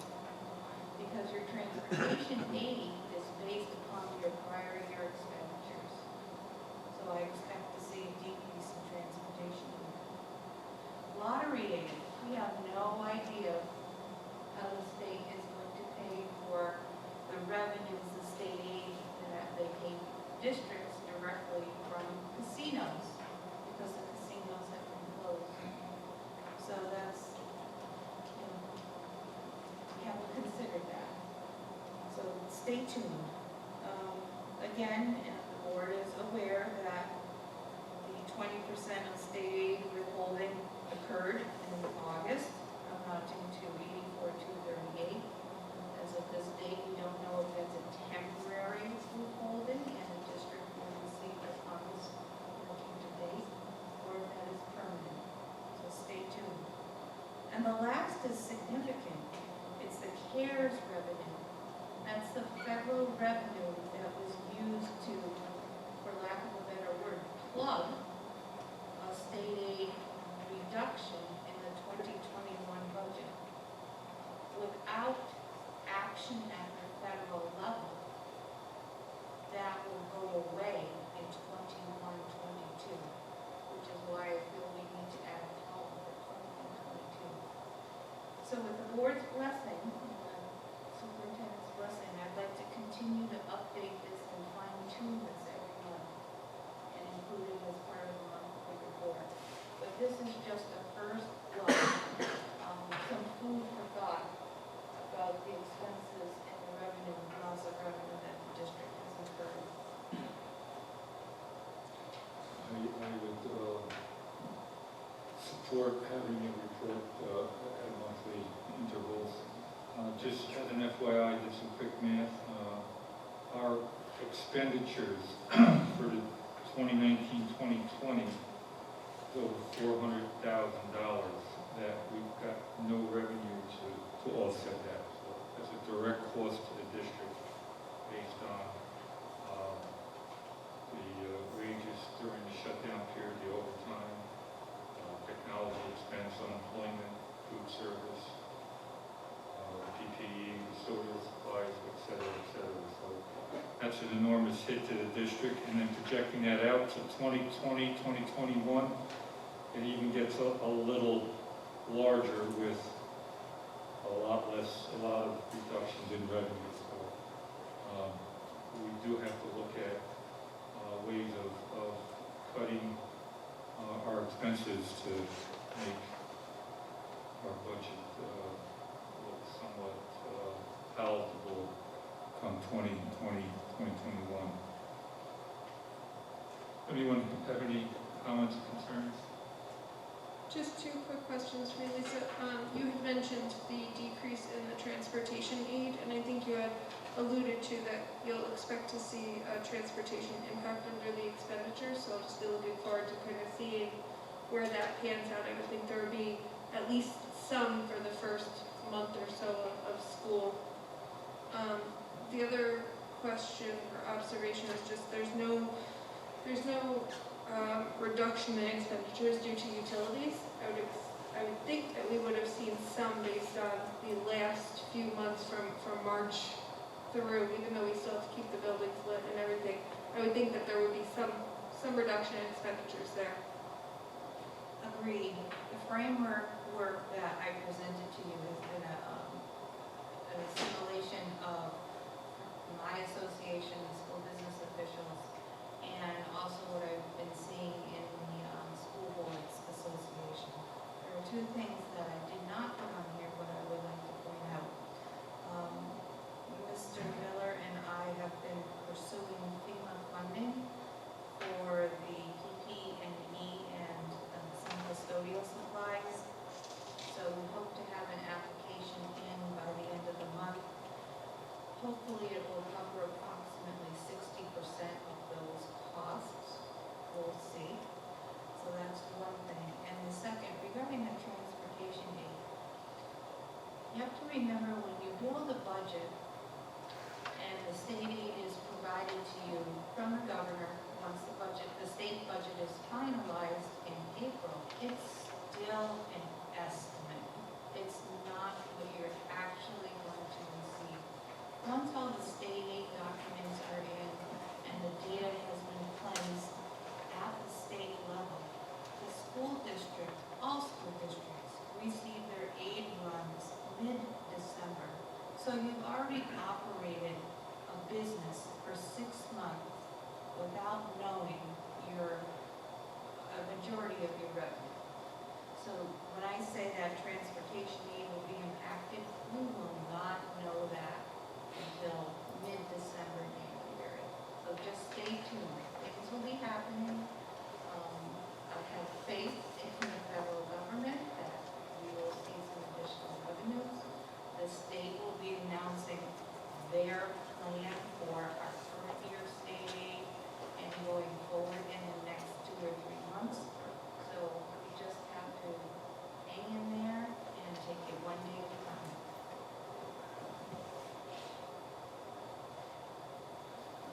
Anyone else? Well, some schools in the state have taken action already because they don't want these shortfalls to hit all in one year. So at some point, I imagine we'll have to start some difficult discussions on if there are shortfalls, where that might lie. That is correct. And last week, the Department of Division of Budget, the budget director, chastised school districts for already doing their cuts right now. And he assured districts that there would be no additional cut in state aid in September. Folks may not realize, but we have approximately $2 million that is due to the district in the form of lottery aid, and that we will receive at the end of the month. Also, I believe NICET was involved, and their primary concern was, besides state aid, making sure that the teachers' retirement system payments are made. What the state does, instead of paying school districts directly, they allow the district's share of that retirement bill to the retirement system, the teacher's retirement system. The employee's retirement system is paid for totally separately. So in other words, we receive a sheet of paper. It says Highlands Central School District, payment made to the teacher's retirement system, $500,000. Those payments are made in the month of September, October,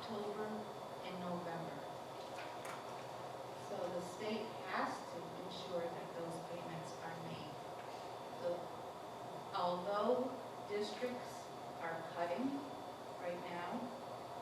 The state is saying, let's wait and see what's going to happen.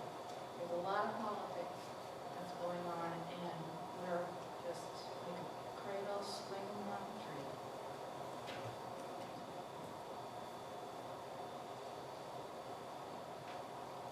Thank you, Lisa. Moving on, Sarah, your report, please.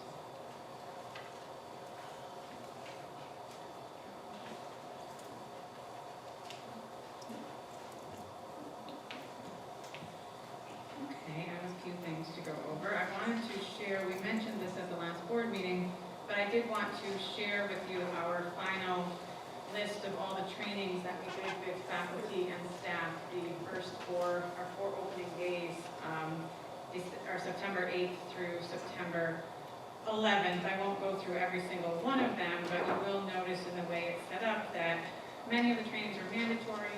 Some of them are offered for professional development. Many of them revolved around technology PD. So teachers could become more adept using the devices and offering remote learning.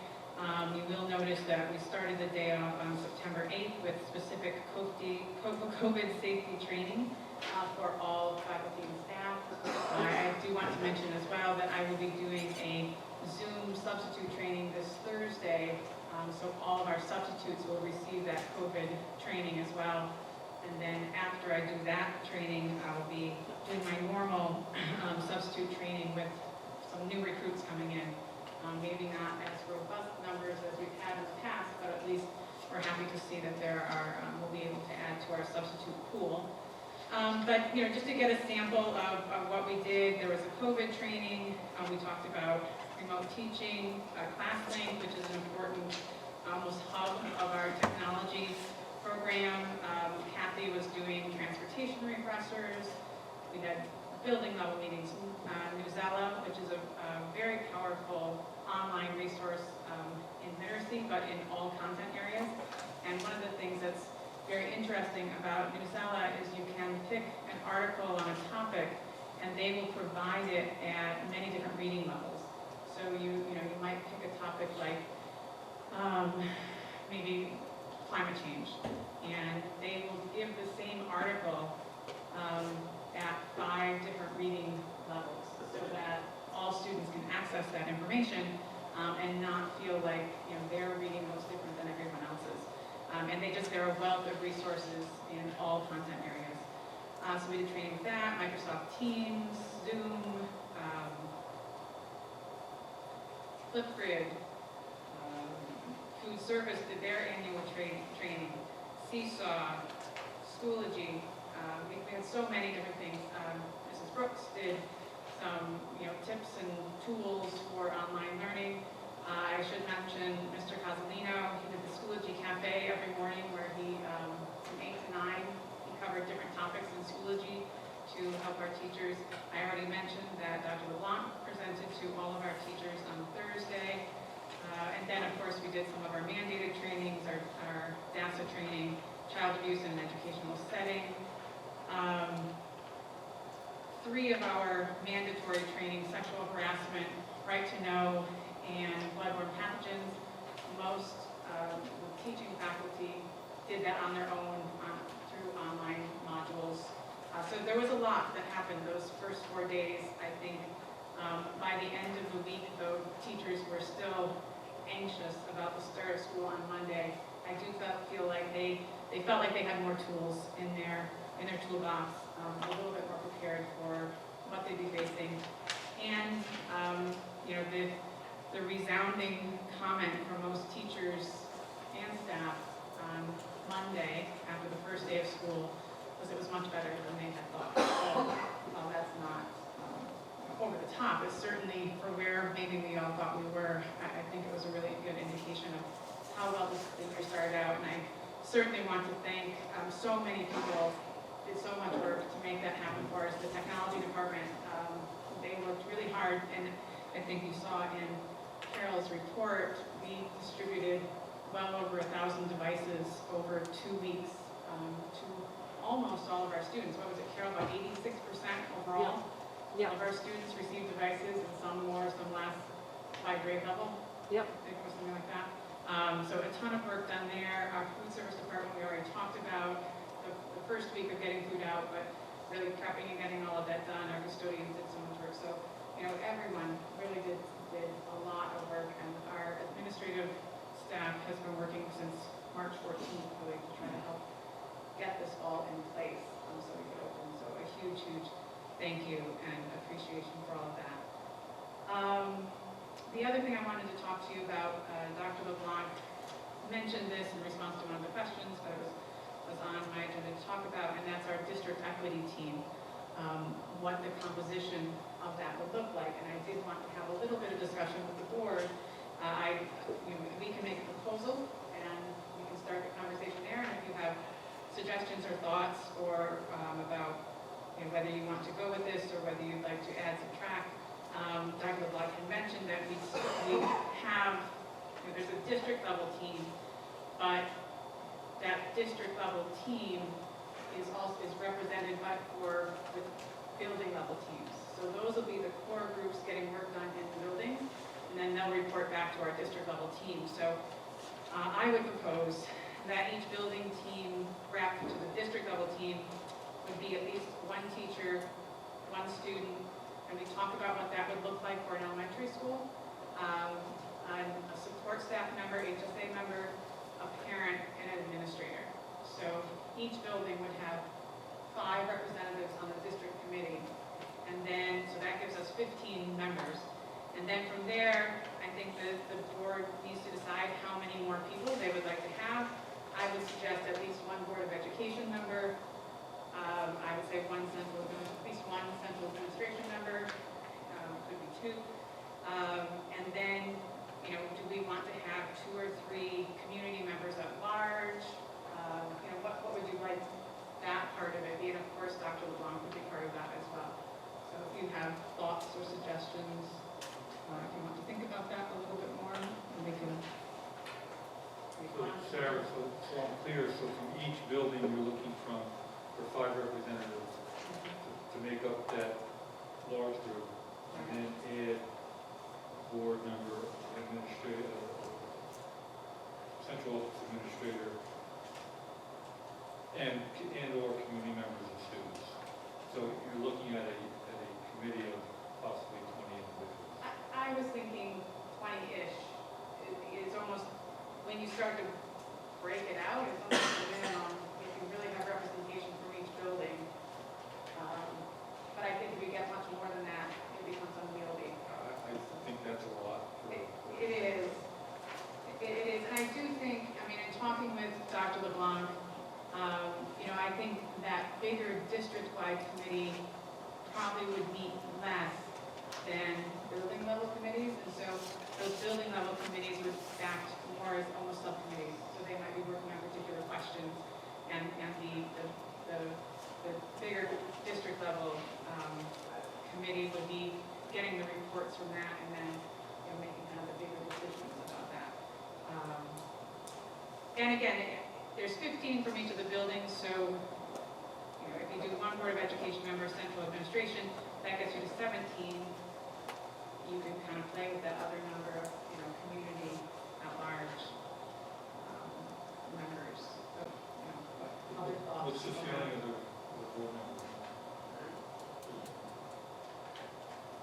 I think the structure provides so that you have representation from each of the different types of groups from each of the different buildings, which could be very different concerns. If you think about an elementary school versus a high school, they're going to be very different.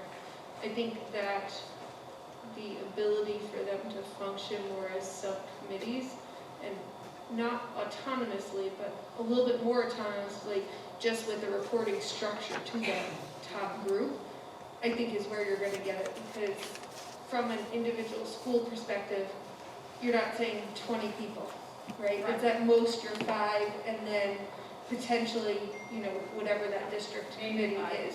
So maybe 5 more. Yeah. So personally, I think that's doable, and I think it's reasonable. I think it's a good way to get everybody's representation, but also be small enough and focused enough to be able to make decisions and make change when needed. Anyone else?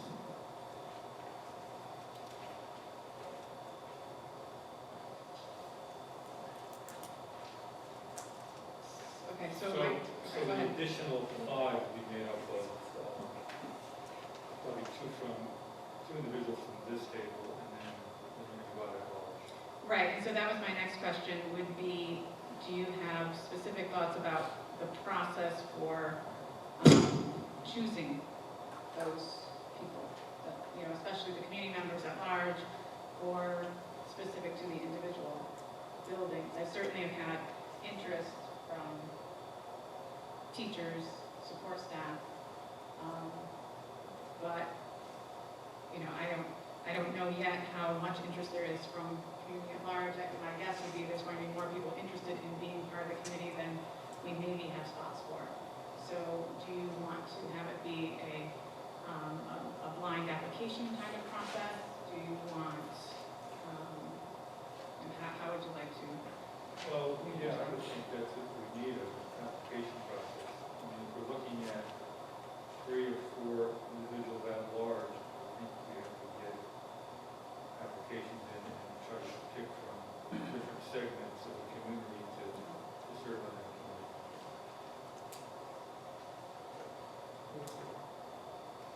Okay. So we'll look at, I do have a couple of examples of those, so I can share those with the board. Sarah, just a messaging out, maybe use School Messenger to go out as well. I know it was on Facebook and the website, but just School Messenger. Okay, yep, Get more people involved. Yes, and I will say, we do have with the first group of parent focus groups, we didn't have as many for the elementary group, but that was the first one. We do already, we wanted to keep those focus groups on the small side, so between 6 and 8 people, especially since we're doing them over Zoom. And we have, for the middle school group, which is next Tuesday, we have 6 or 7 already. And I believe, I haven't looked at the list recently, but I think we're right around there for the high school group. And then what I've talked about with Dr. LeBlanc is that we will continue to do these focus groups. So this isn't the one chance for people to be able to meet with Dr. LeBlanc and talk with him.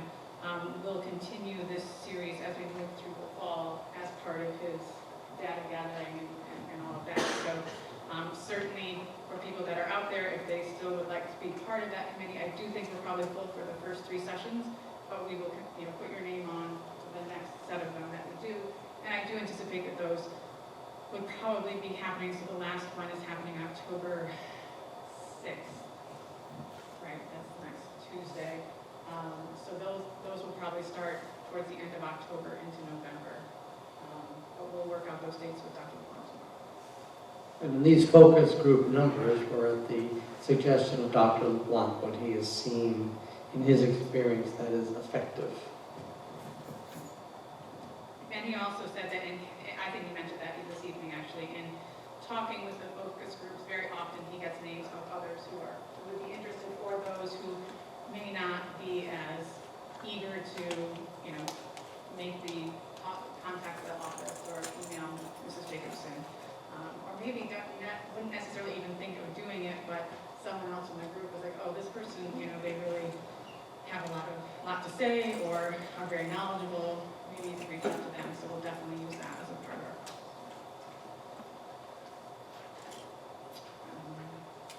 I think that's all I have. Any questions for Sarah? Thank you, Sarah. Mr. President. I do want to thank, I had a number of people reaching out to me, either phone calls or emails from the community, really commenting on the first week of school and how successful it was. A few people started making suggestions, and a few people needed help. But overall, we had a lot of great comments, and I responded to all of those. So thank you very much for reaching out. It really has been a Herculean task for everyone. So I can't we'd be here all night thanking everyone, but really, it was all faculty and staff. It was really a team effort. Because as I had said at the last board meeting, that, we share the same concerns as the members of the public do, as far as school, the uncertainty of it, but we are, it's our job to keep things organized, keep it safe, so that people feel safe, so that we build an atmosphere where students feel safe coming to, where parents will feel safe sending their students to. I mentioned it before jokingly, I'm very proud to be this year's president of the Mid-Hudson School Study Council. Every year, they have for many years now, they have a huge gala event, usually in October at Anthony's Pier 9, where they honor awards for excellence in various categories. I believe we have 2 former winners sitting here in the audience. Marian Ingraham was one of the winners in the past, and Principal Joel Freer also won. I am proud to say that we do have a winner in each of the categories this year. There, of course, will not be a dinner. Again, this dinner, there's about 1,000 people there.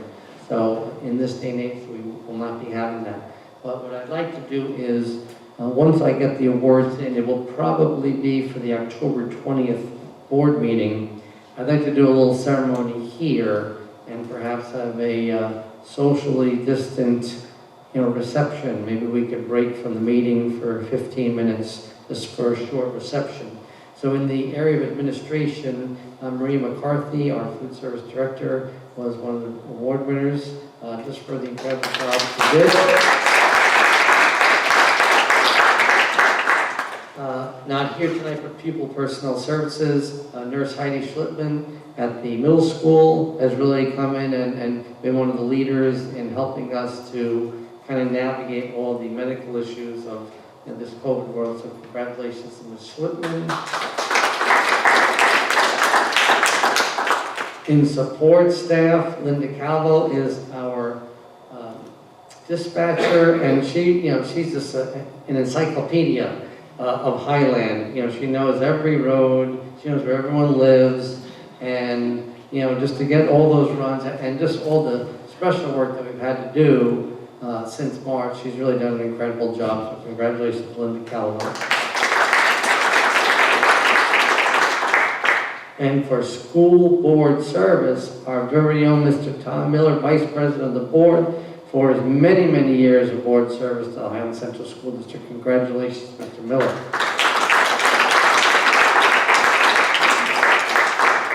So again, I'll be getting those certificates and the medals in around October 10th, so we'll miss the next meeting, but then we'll schedule it for the following board meeting.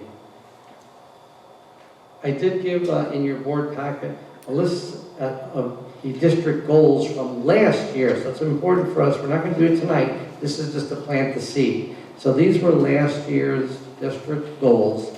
So we'll prepare a PowerPoint presentation for our next board meeting to review over, well, how did we do? Did we meet these goals? Did the items, we have under each goal, different action items, which ones did we do, which ones did we not get to? And then to start to think about, we'll be presenting, some new goals for this coming year. So I'd like you to send me, and I'll send a reminder out, any ideas or thoughts you have. Again, for district goals, you do want to keep it, you can't have 10 goals in a school year, it's just not realistic. So usually 3 to 4 goals is a good number, because that is a realistic number of goals to attain. Very often, many goals are ongoing goals. So, for example, goal number 4, maintain the fiscal stability of the district. That's one of those ongoing goals. So if you can send that to me, and we'll have a board discussion at the next meeting. So the return to school has certainly been on the minds of everyone. We have been putting out the date of, I said October 5th. That is still the date we are targeting for. It was difficult. So I know that it did create, it was an issue of childcare for many, many people. when, you know, with the possibility that only Highland was going to be opening with our soft opening, but all other schools were delaying.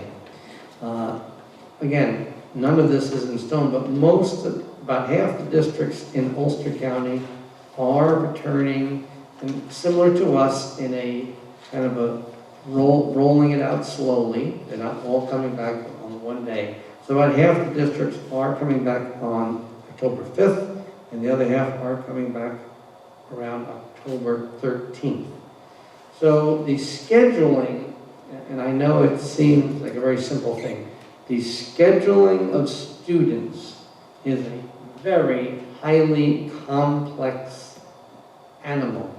And you know, to make sure that the students are in the courses that they need, that they're getting the proper special ed services, and to kind of at the same time have a hybrid and an all remote schedule, and to assign those teachers, and then the limitations you have on the classroom sizes so that we can maintain social distancing.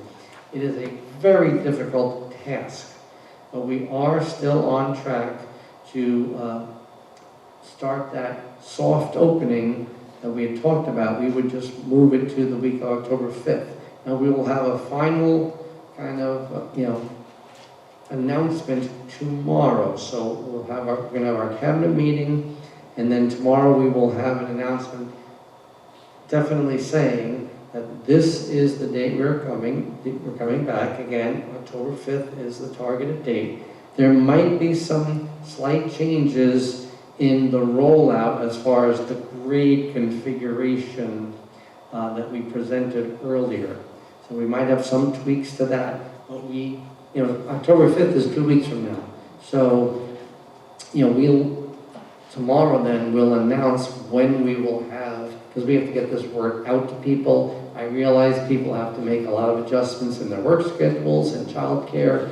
So like we did last time, we'll have parent forums at different times, you know, so that people can, you know, maybe one late afternoon and then one in the evening. And if we need more, certainly we will do more, but we will use all of our communication venues to get the word out to people so that they know that this is when we're returning and these are the grades that are coming in.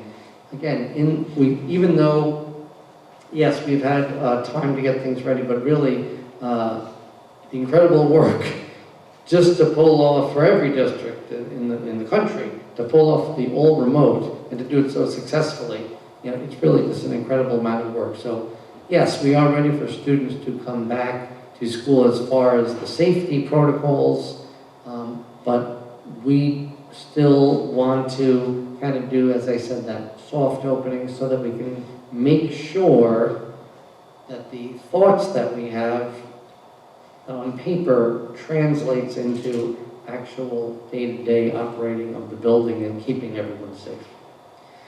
I know that you added the report, I mentioned it, I believe I sent out a phone call about it, but I just want to review again sports. So the section 9 did vote on this. So sports will start November 30th, that'll be the winter season. It is still unclear as to exactly which sports will be operating in that winter season.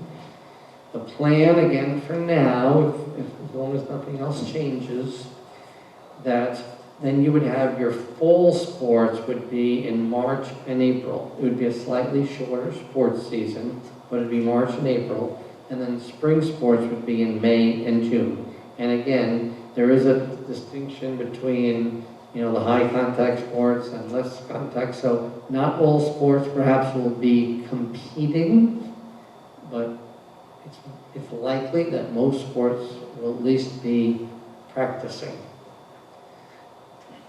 That is all I have for this evening, Mr. President. Any questions for the superintendent? Thank you, Tom. Under Board of Education, new business, Code of Conduct 2020-2021 school year. Be it resolved, the Board of Education, upon the recommendation of the superintendent, approves the Highland Central School District Code of Conduct Manual for the 2020-2021 school year as presented to the board at this meeting. Can I have a motion, please? Motion by Mike, second by Tom. Discussion? Dean brought up several good points, and we're mandated to adopt this, correct? So we do need to have a code of conduct in place. However, by approving this one tonight, that does not preclude us from reviewing it through the district activity team and adopting a new version at a later date. Correct. So by approving this one, that, you know, it is a living document, so you can make changes whenever you like, as long as you approve those new changes. And again, in past lives, we're even a little late, so that's on us. You know, usually this should be done at your reorganizational meeting. So, because you're really supposed to have it in place before school starts for students, and school has started for students.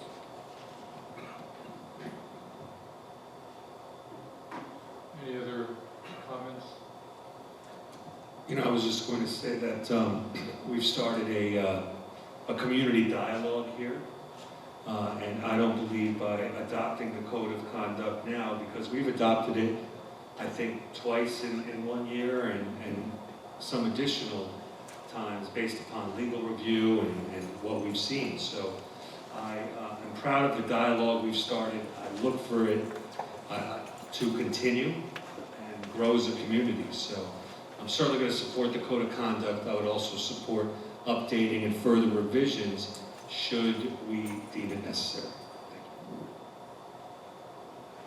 Anyone else? Okay, we have a motion by Mike and a second by Tom. All those in favor? Aye. Opposed? So carried.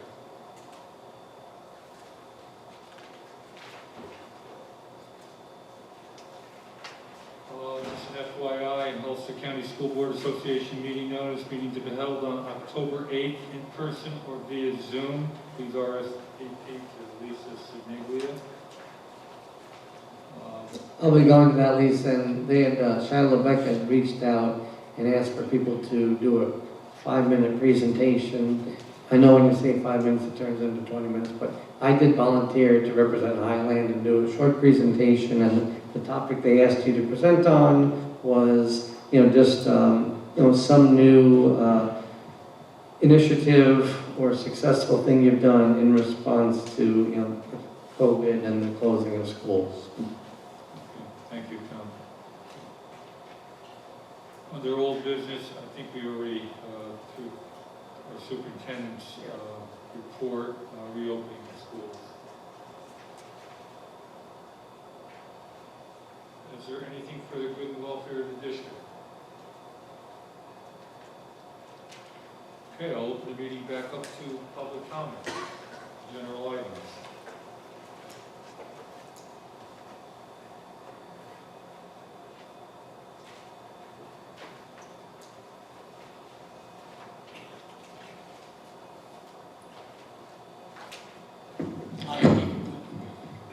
I am Pete Curisi. Thanks for having me tonight. Thanks for everything you do for the district.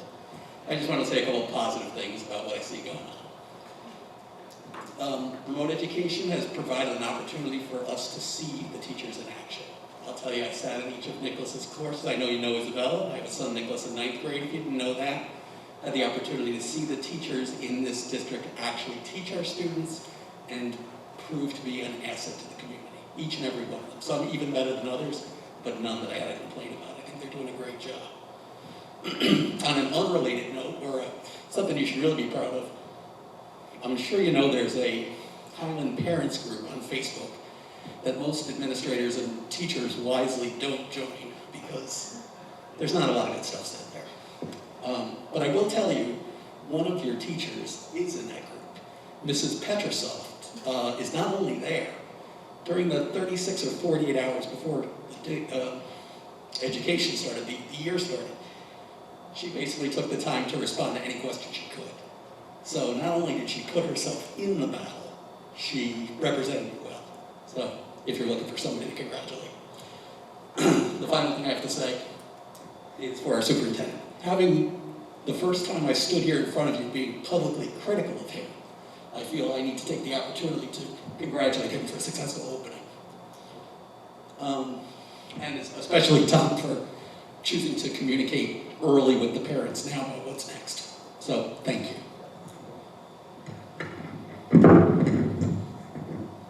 Thank you. Anyone else?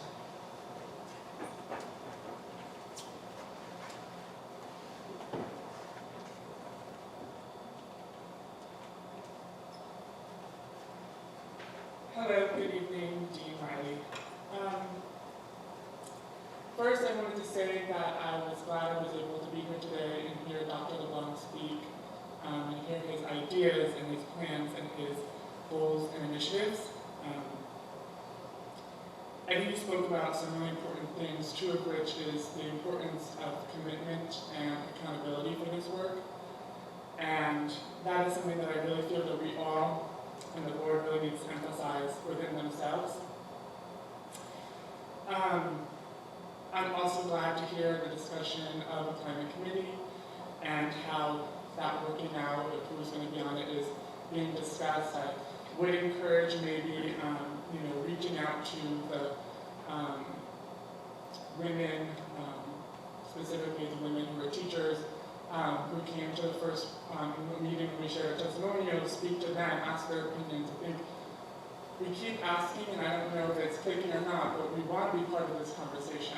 We want to be able to, share our ideas, bounce ideas off of each other, work with you, not, be up here. And I feel, lately that I've come and others have come, and this is not just something that I have a feeling of, but we feel like some of our kids, that our presence is being looked upon as certain board members as a burden, and I know Mr. Barone spoke about at the meeting on August 18th, how the board always encourages public comment and important issues we would like to speak about, and more comment on other issues the district is facing, and that was,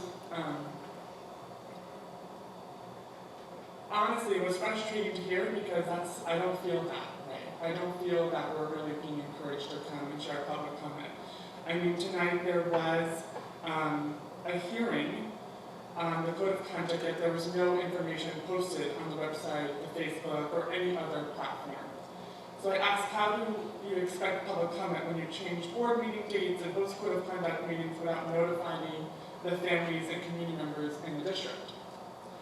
So there's just that lack of communication, that lack of inclusion is just extremely frustrating because we want to work with you, yet you're not bringing us along to work with you. And I don't know if this continues, but I know from peers who are still in the district that after I graduated, Mr. Bon Jovi had done weekly calls, robocalls with all families.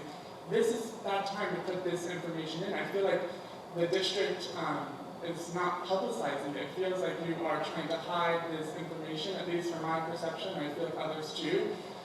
This is information that should be publicized. Everyone in our district should know that we are trying to work and fight for racial equity within our district, that there are problems facing our district.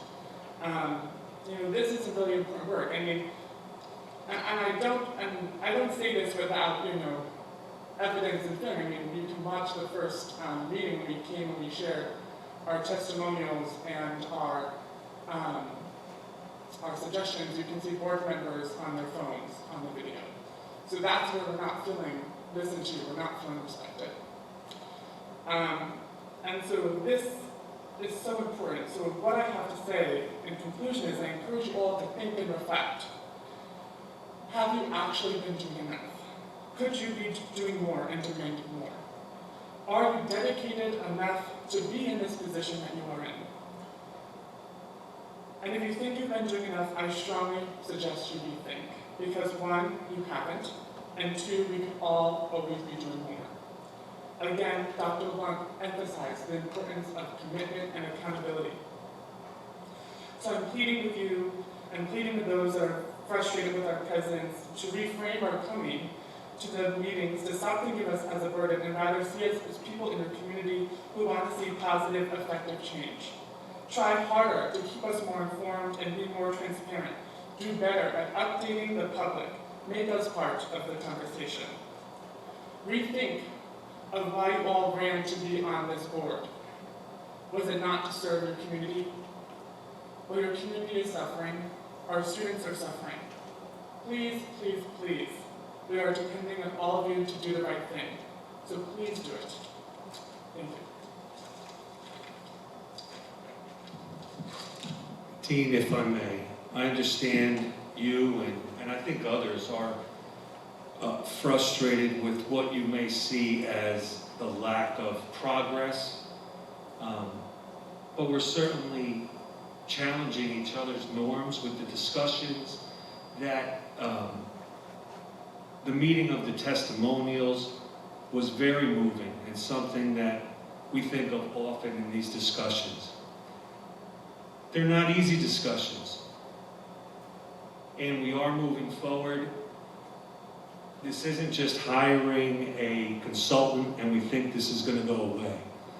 In truth, as we discuss this, whether it's an executive session or public, we understand that we're challenging norms within our community.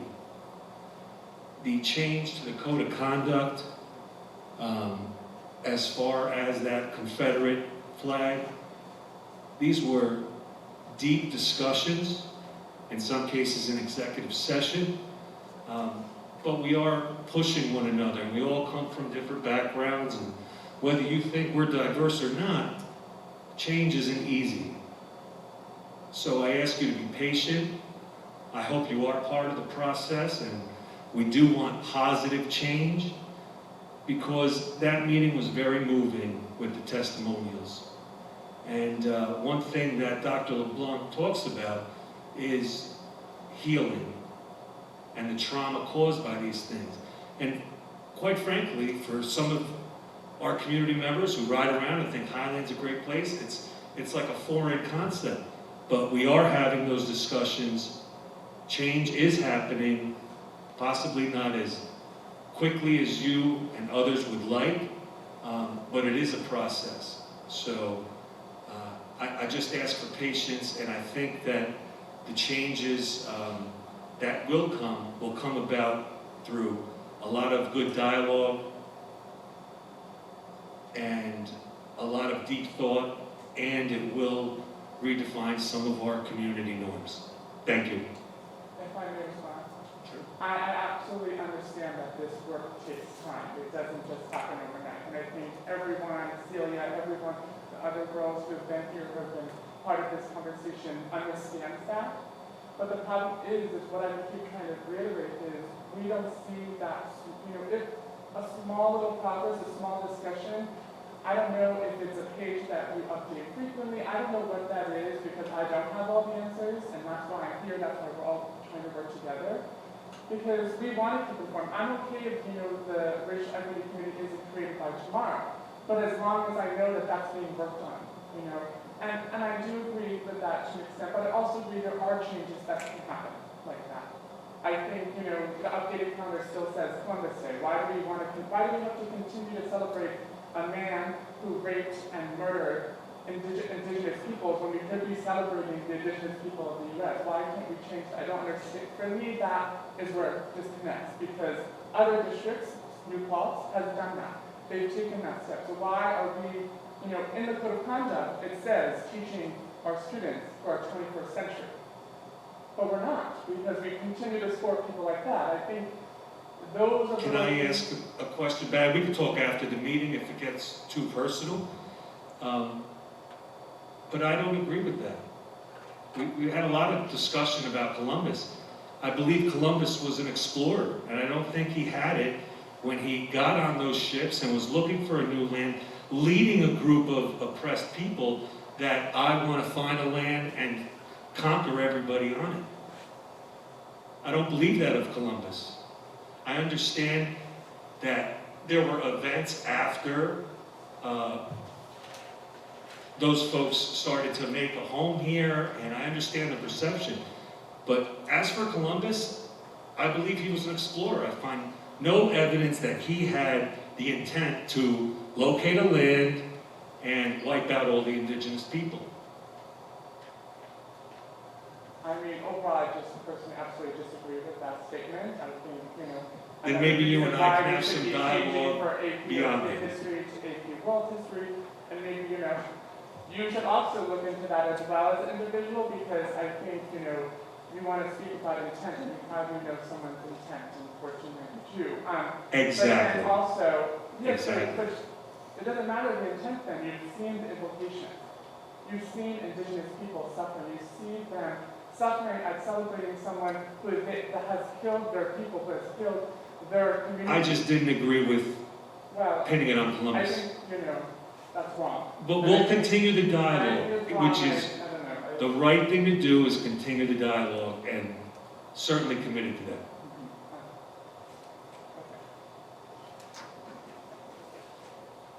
Edwin Gordon, I just want to quickly mention that regardless of whether or not he came here with the intention to harm people, the fact is he did. And we should not be celebrating somebody that took part in such a genocide. That's absolutely awful to do. And as much as I understand that you need patience and time to make all these changes, I also ask that you understand our sense of urgency in these matters. These are our futures. We are the future of this country. Every second and every day and every lesson is going into the way we think and the way we act in the future. So this isn't just something that's in school. This is forever, and it is something that is going to cause harm not only now, but forever, unless acted upon as quickly as possible. And I really, really need that to be understood, because I don't feel like that is being very understood. Thank you. Anyone else for public comment?